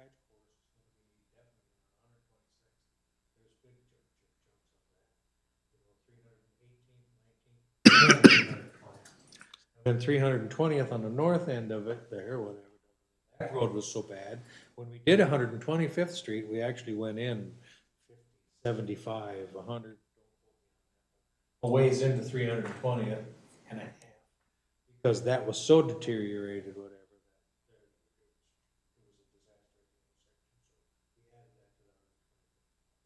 Well, So, Mr. Mayor, I mean, the main purpose of this is 313th, 125th half was what was approved to do. And then he reached out to me a few days later and said, hey, do you want to do the other roads? I said, I can't make that decision because it's going to cost money. And then he said he wanted a plan set, like that's what he quoted. And he came back with $2,500. I said, I would have to bring this at the next meeting. So for me, is this to show what it's capable of doing on the roads that we can do it on? So, I mean, for this, a mile of road, a little over a mile, you know, if that approved, I think we can do it in-house versus, now if it's 10, 15 miles, yeah, that's a little bit more in depth where. well, the numbers I've seen for the project puts it over what, again, in the email, we don't have an engineer on staff other than write the specs. Bob, I believe you even chimed in on what the specs would look like, the criteria would look like. That would be nice to have that written for us by somebody. $2,500 would cost to do that. Now we have an engineer that says, here's what the deal is, this is what you're asking for. Right? Because now if something does go awry for any reason whatsoever, we can have something to fall back on with our engineer. Otherwise, I mean, I'm not gonna say which flavor of that is the best thing. Well, I just have a hard problem. They already use it for another municipality, and you're gonna charge us $2,500. I mean, I just think that's, if Bob had a template and he said, yeah. Intellectual property, they had time invested into putting that together. But I think what I'm hearing Jay say is, well, or I would say myself, at least in this first go around, we have specs that are backed by the engineer's opinion. Correct. Now, after we've paid for that document, maybe on the next one, we might go, we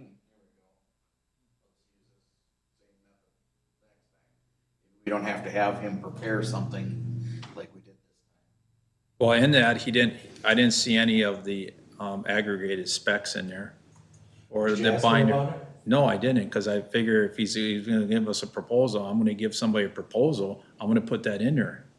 I mean, if I have a client at the bank, I'm gonna give them everything in the proposal. Well, we didn't ask him to put that in.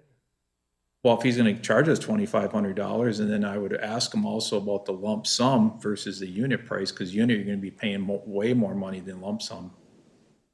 These are all things that, you know, I looked over, Zach looked over, I think Al looked at it too. I mean, these are things that should be called out in there. So that's just my 2 cents. I mean, so I said my piece. Discussing microsurfacing, so, and I think the way it was left, it didn't make any sense to me to do 125th and a half and not do 313th and 314th. Just, they're there, it is, if we're gonna try it, let's try it, and, you know, give a more broad scope. I'm absolutely fine. I don't have a problem, Mayor, doing so all that. It's what I'm just the saying price of $2,500. That's Well, what. and what we're gonna see quotes for that. Or at least to go out for bid, because we're getting to the end of the season and with which we wanna do that. That comes from our engineer. I think if you go with the engineer, it's gonna be later than that. Getting the quotes back. Well, we'll find out. Okay, so let's keep moving here now. Discuss city staff attending city council meetings remote. Mr. Rush. Yeah, so, just a question. I know we approved Bob coming to additional meetings, to the last meeting all the way to the end of the year. And Dan Cohen-Lick comes, you know, once a month, you know, would come twice now. But, I just think, are you guys, for me, want to save cost where, you know, drive time coming from your offices respectfully and then coming home? If we can just have these guys be remote, like a Zoom meeting or a Teams meeting or something to that effect, where you guys you know, like you're in your office at home or instead of coming up here. I know we have to to, work from home. Mr. Licht. So, you know, in terms of coming to meetings, this is where the business gets done. We've set our contract up so that we encourage the council to have us be here. Yep. Because it helps, especially if there's development applications, to be able to read the room, answer questions directly. Technology is good, but it's not necessarily great for all that. But our contract's set up, I only charge a flat rate to come, so you're not paying drive time. Basically paying for 2 hours to sit here. That's why I also stay for the entire meeting, just so I hear what else is going on in the city. And kind of have an idea as we're talking to staff and with other council members as to, you know, the approach. So my preference is to be in person.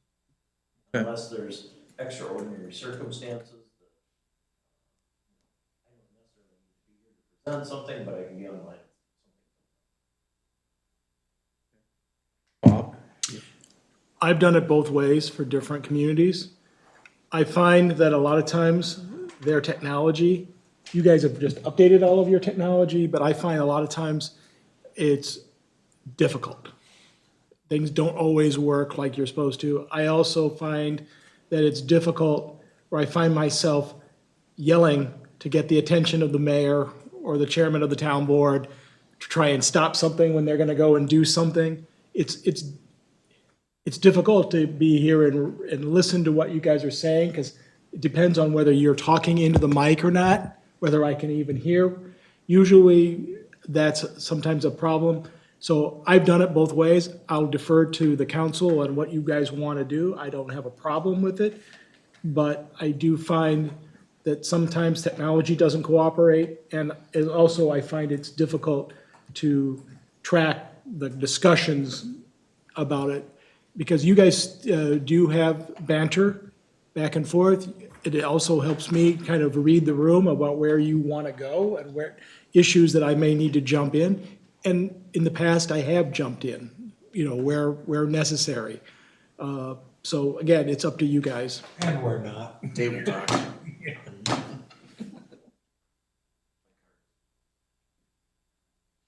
Walker, opinion? Well, I guess if it makes more sense to be here, I guess.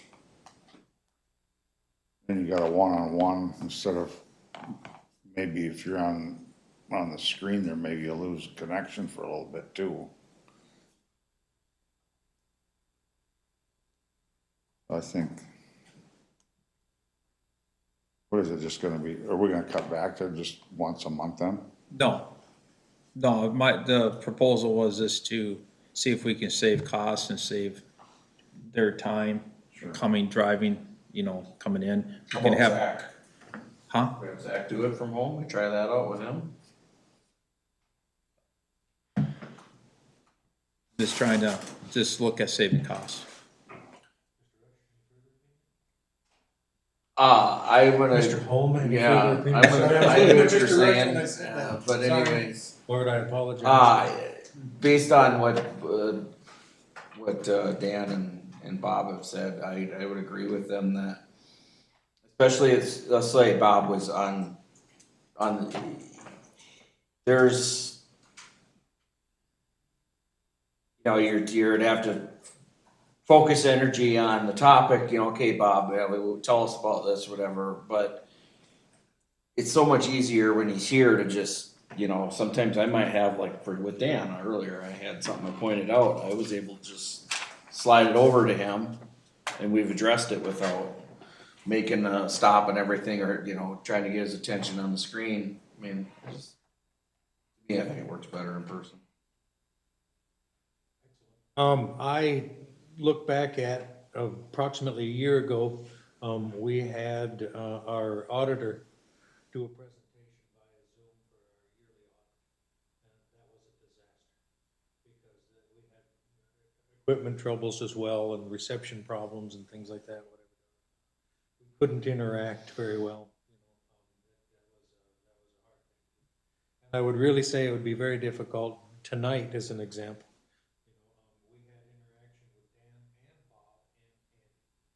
We were able to put all of us together and we came up with a resolution on that issue There was no, well, I'll get back to you tomorrow, and let's talk about it tomorrow, because we just can't figure this out, whatever's going on tonight. Then I will also give you a little prelude that I'm going to begin to request that we have Dan at every one of our council meetings. Do this, probably Tuesdays maybe or something, because he is our planner, you know what I mean? He's the guy, he's working with the planning commission, doing our comp plan, all of the things that we're doing, and where do we want to be in 10 years, 5 years, 20 years, all of those kind of things.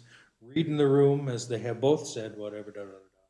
That, you know, Dan comes and participates in all of our council meetings, so it would be awful nice to be able to bounce things off of Dan. What do other towns and cities do? How have we gotten through this in the past? Those types of things, whatever. I watched what he did. I would also say that, you know, at some point in time, getting Dan involved at least with several park committee meetings, I think would be as well and a good thing also. And I say that because when we, you know, have things come in, plats, those types of things, whatever, you know, it's a bigger job, maybe, you know, to say that, yeah, well, money is what we want. No, let's take this. Versus getting Dan's input into the park committee to say, well, you know, this residential area here, in this area really could use a park or a piece of something or whatever that might be, and it makes more sense, whatever, to be able to do that, to bring his insight in that. Because as we move forward, especially when the comp plan is done and we're ready to rock and roll, and as the developments and things like that come in, I think it would be very beneficial. And so now when it gets to the planning commission about actually making decisions and giving us recommendations, he now has the ability to know what the park committee said and why, you know what I mean, and all those types of things, whether to bring that to the planning commission as well. And then the planning commission, and then, I mean, Dan kind of becomes full circle. Because, you know what I mean, and to have some person, one person, Dan is our planner, he's our contract planner, he's our guy. At some point in time, we're not gonna be here anymore. We have the common thread of Mr. Licht here, you know what I mean? So, prelude. Not asking it for yet, but the one thing I know that, and speaking with Dan about that, is Mondays don't necessarily work for him every Monday. And so I think there was also a question, and part of what feeds into this too, to be thinking about moving council meetings to Tuesdays. Because Tuesdays and Wednesdays are something that he has available. I know we have talked about. You got the this in fire past. department every other month. Yeah, and that's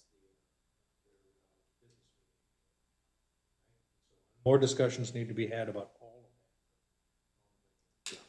Okay, does that give you at least a little bit of clarification? I think the crux of this is, we would really like you guys to continue to come to the meeting.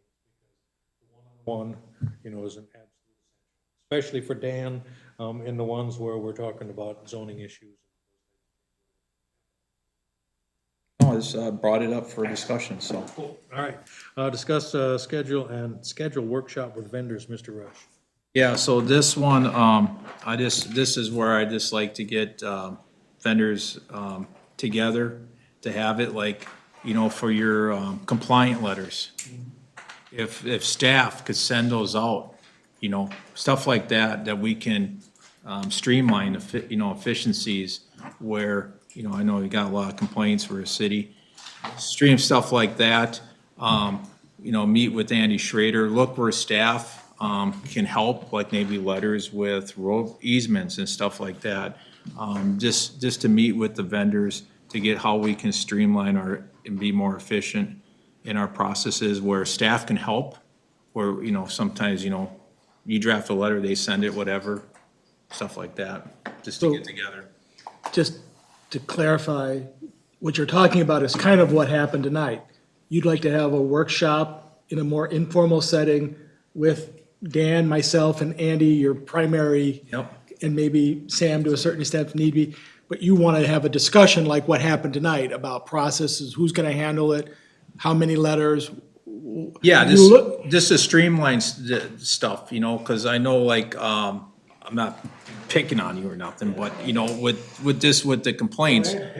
No, I'm not picking on Cool Hand Luke. I'm so glad I'm here in person. Yeah.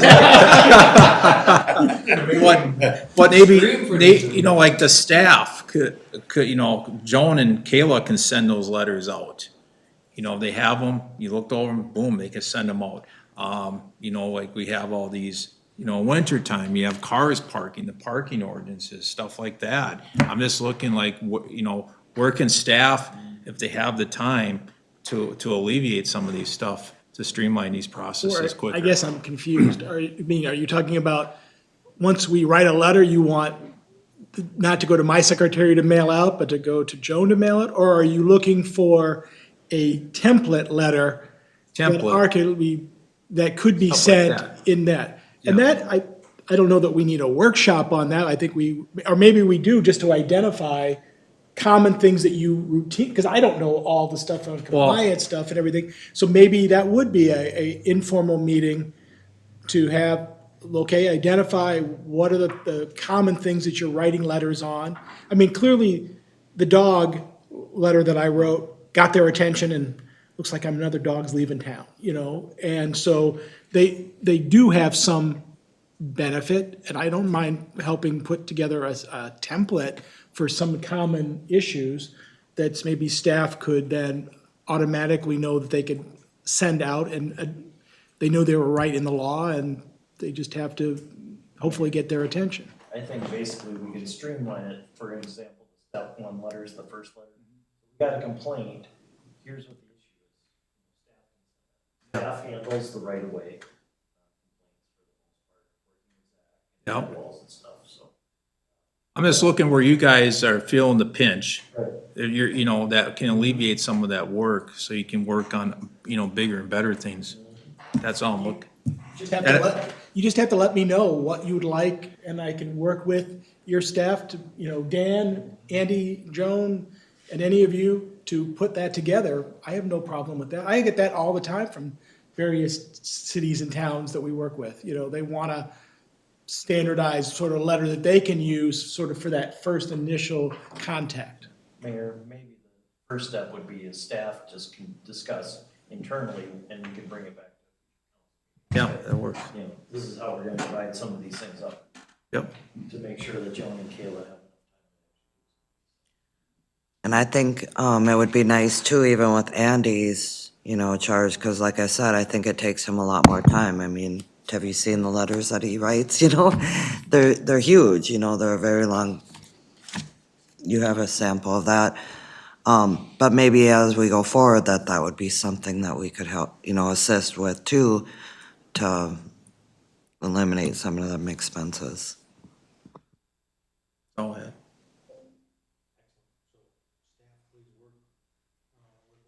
Are ways to streamline, let's. Yep. All right, letter G, repair Ford. Yeah, so the, I got a perfect repair for that. For sale sign.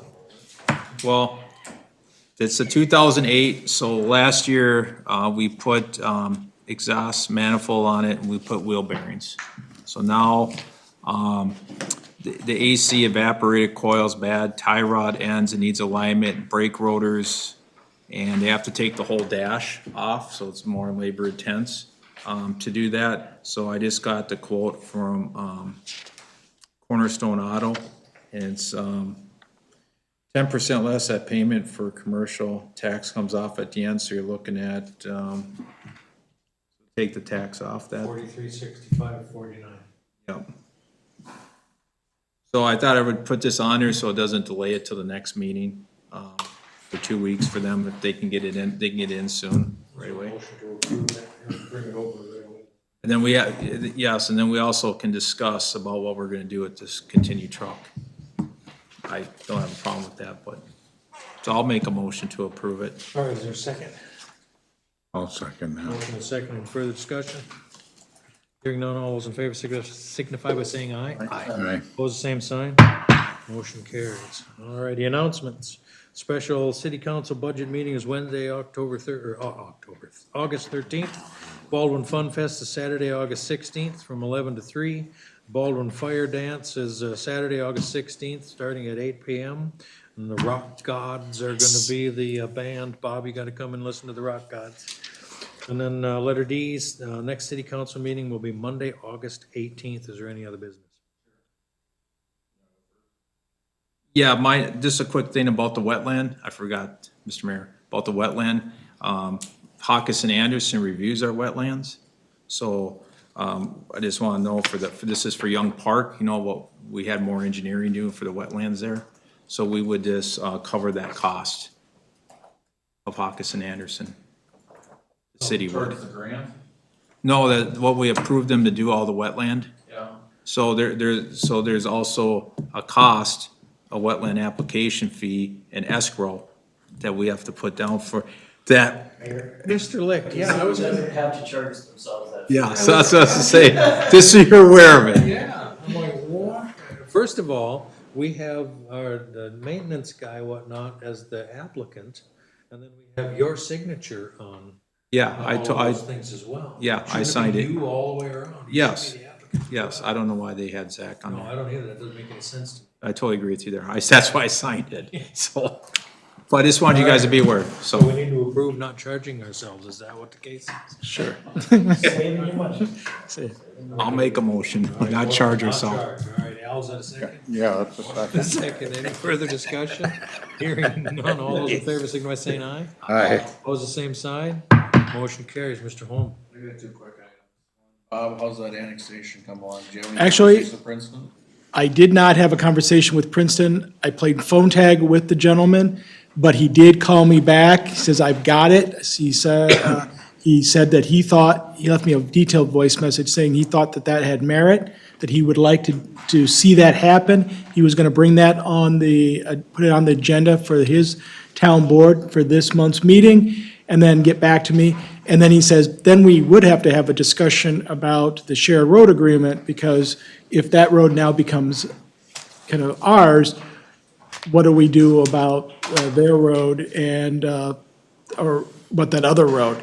But he says, but let's talk about all that later. I need to at least make contact with my board. And he says, I'll call you once we have our meeting. Okay. And then, if they would like one of us, somebody at their meeting, let's find out when that is. I don't know when Princeton Township meets.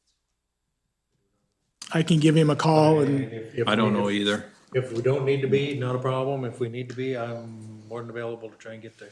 yeah, I just told him if he had any questions, he could give me a call and I'd be happy to answer any questions he had. He said he understood everything at this point on his second voicemail back and was just gonna raise it to them. I don't see why they would wanna No, it keep makes the sense all the road. way around, everything. Tuesday. Tuesday, thank you, sir. You might have been able to do that on the Zoom call too as well, right? That'd be a good one.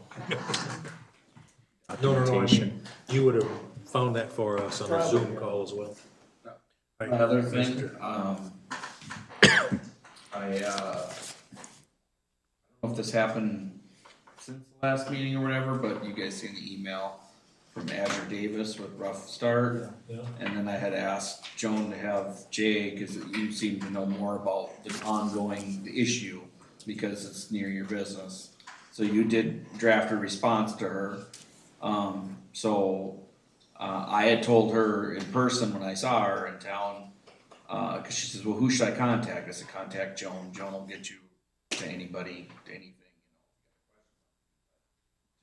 You wanna touch on more than about the situation, about anything we can do to help them, but Read my email or whatever, I'm assuming, whatever, you know, that I sent to her and sent to Joan. I don't, it's not a problem. She's doing a great service in the city. Dogs and the rescue and all of that kind of thing. And really about the only thing that, we ever had any trouble with was the one extravaganza that she had. well, how about, you There was no know, problem with that. would It we was wanna just- consider, having our own order signs, you know, kinda like when they do a parade or when they do a road project and, you know, the city puts a temporary order, no parking on this side of the street. And Zach goes out and tack the day before their event, just to help make it a little more official. Is that something that could consider doing? I think we or throw some cones at it, or whatever. What do you think? Yeah, whatever you need them to do. And again, in the email, I described, parking on one side of the street. And so if she can handle doing that, I think she's. Problem solved. Taking care of that. If she can, then we have to do nothing. But you know what I mean? Basically, the reach out was to keep something from becoming a problem.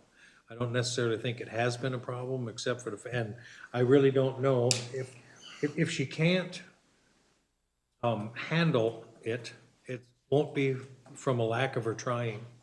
You know what I mean? If you have 200 cars coming to your establishment, how are you necessarily gonna be able to go out on the streets and make sure that everyone parks exactly where they should, or whatever that is? So it may take- Question then, those temporary orders, our ordinance, would we be able to? I'd have to look at the ordinance, but the most we'd have to do, amend it just to add that we do have the right to do a temporary order. Mayor, the ordinance is set up to allow the Is it street already? supervisor to.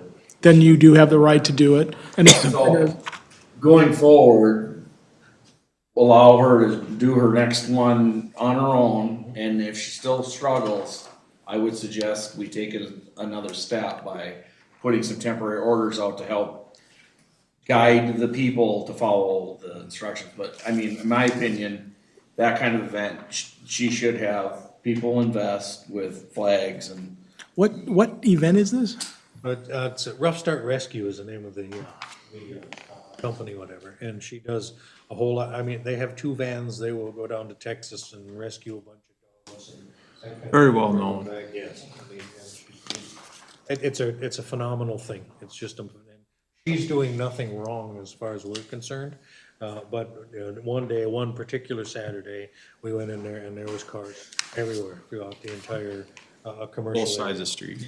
And so the question becomes, how do we make sure that emergency vehicles and things like Got it. that can still be. Then putting this temporary, no parking by order of the city council would work. Yes.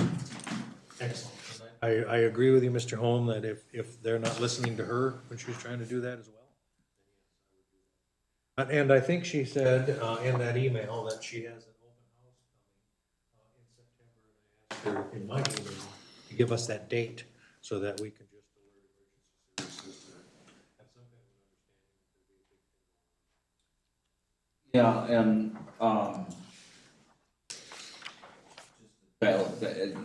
the events could be, I think they have a vaccination event or something. Yes, and they do, and a lot of them.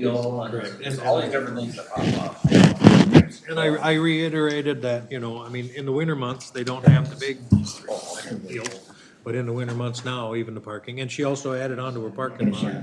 So I should say the volunteers that are coming, employees, whatever you wanna call them, that are coming there, they're able to park off. Well, the and she street. said that Mike Turnus with, the old finish line, back of his lot, he was gonna allow them to use.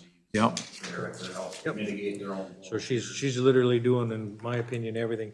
The next step, if everything she tries to do whatnot doesn't work, is, we'll get involved. Well, I just wanted to bring that to the council, that that's where it stands. I agree. And I think she should be satisfied with the message you sent back to her. She can call me or walk over or talk to me at any time she wants. All right, is there any other business?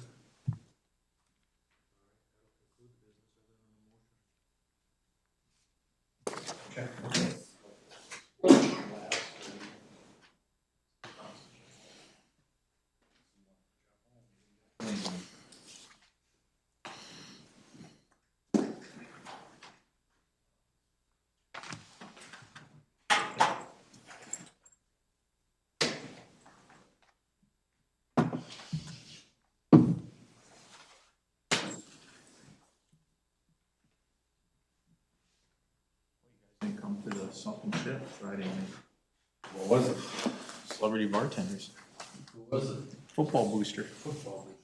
Oh, they want, Who was a celebrity? Chad Ruzick. they want us to do that again. That fell through doing the mayor one, whatever, because everything happened. So I'm gonna promote that. Come up and bartend.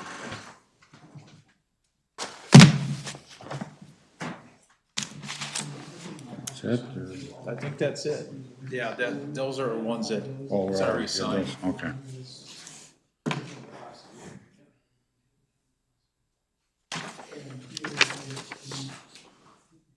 I was gonna ask you, you guys plan to come to Fun Fest on the 16th? Yes. Okay, Jeff, you plan to be there too?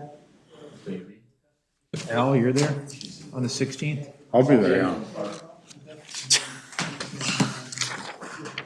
Of course you will.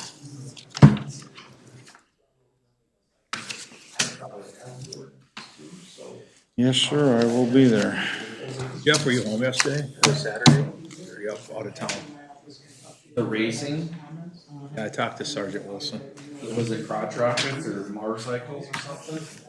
Amy said they got them pulled over at 103rd on 38. Yeah. What did he say about it? He says he's gonna look it up. I tell him to keep watching it because it's not the first time. Was it crotch rockets? Yes.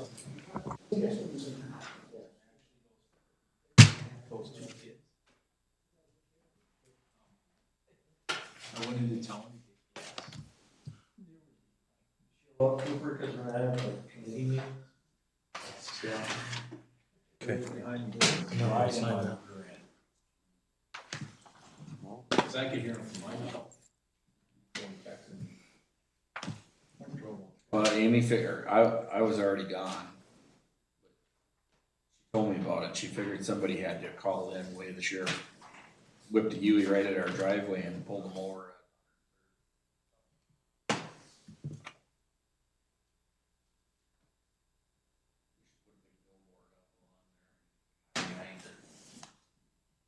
Well, didn't somebody was trying to tell me today that somebody crashed over on the, at Elk Lake there. Young person died, Oh, really? motorcycle, high speed. Must be somewhere over by Ridgewood or something.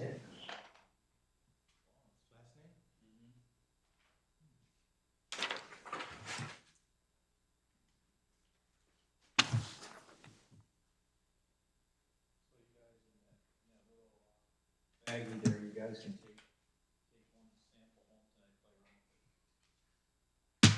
one sample home tonight. Which granite is in there, or one of those limestone? You got the What's wrong with the, Simon granite?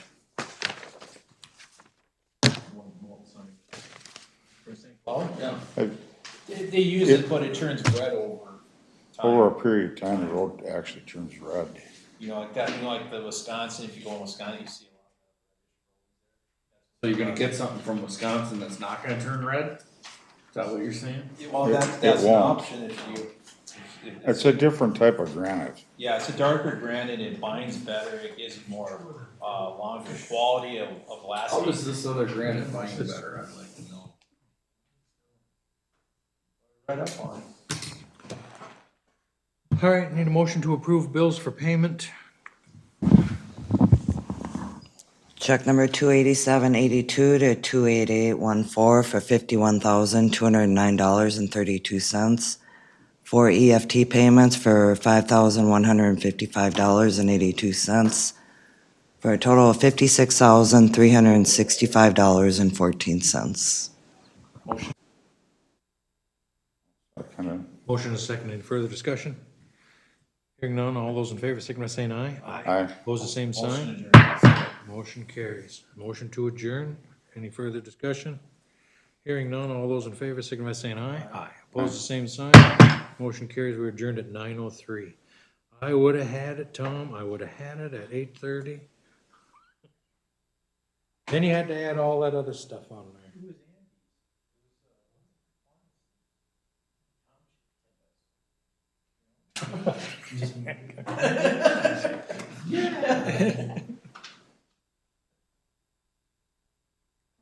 Have to be a truck. Yeah, they changed the statute for council members to attend without. Really? Yeah. And I'm waiting for them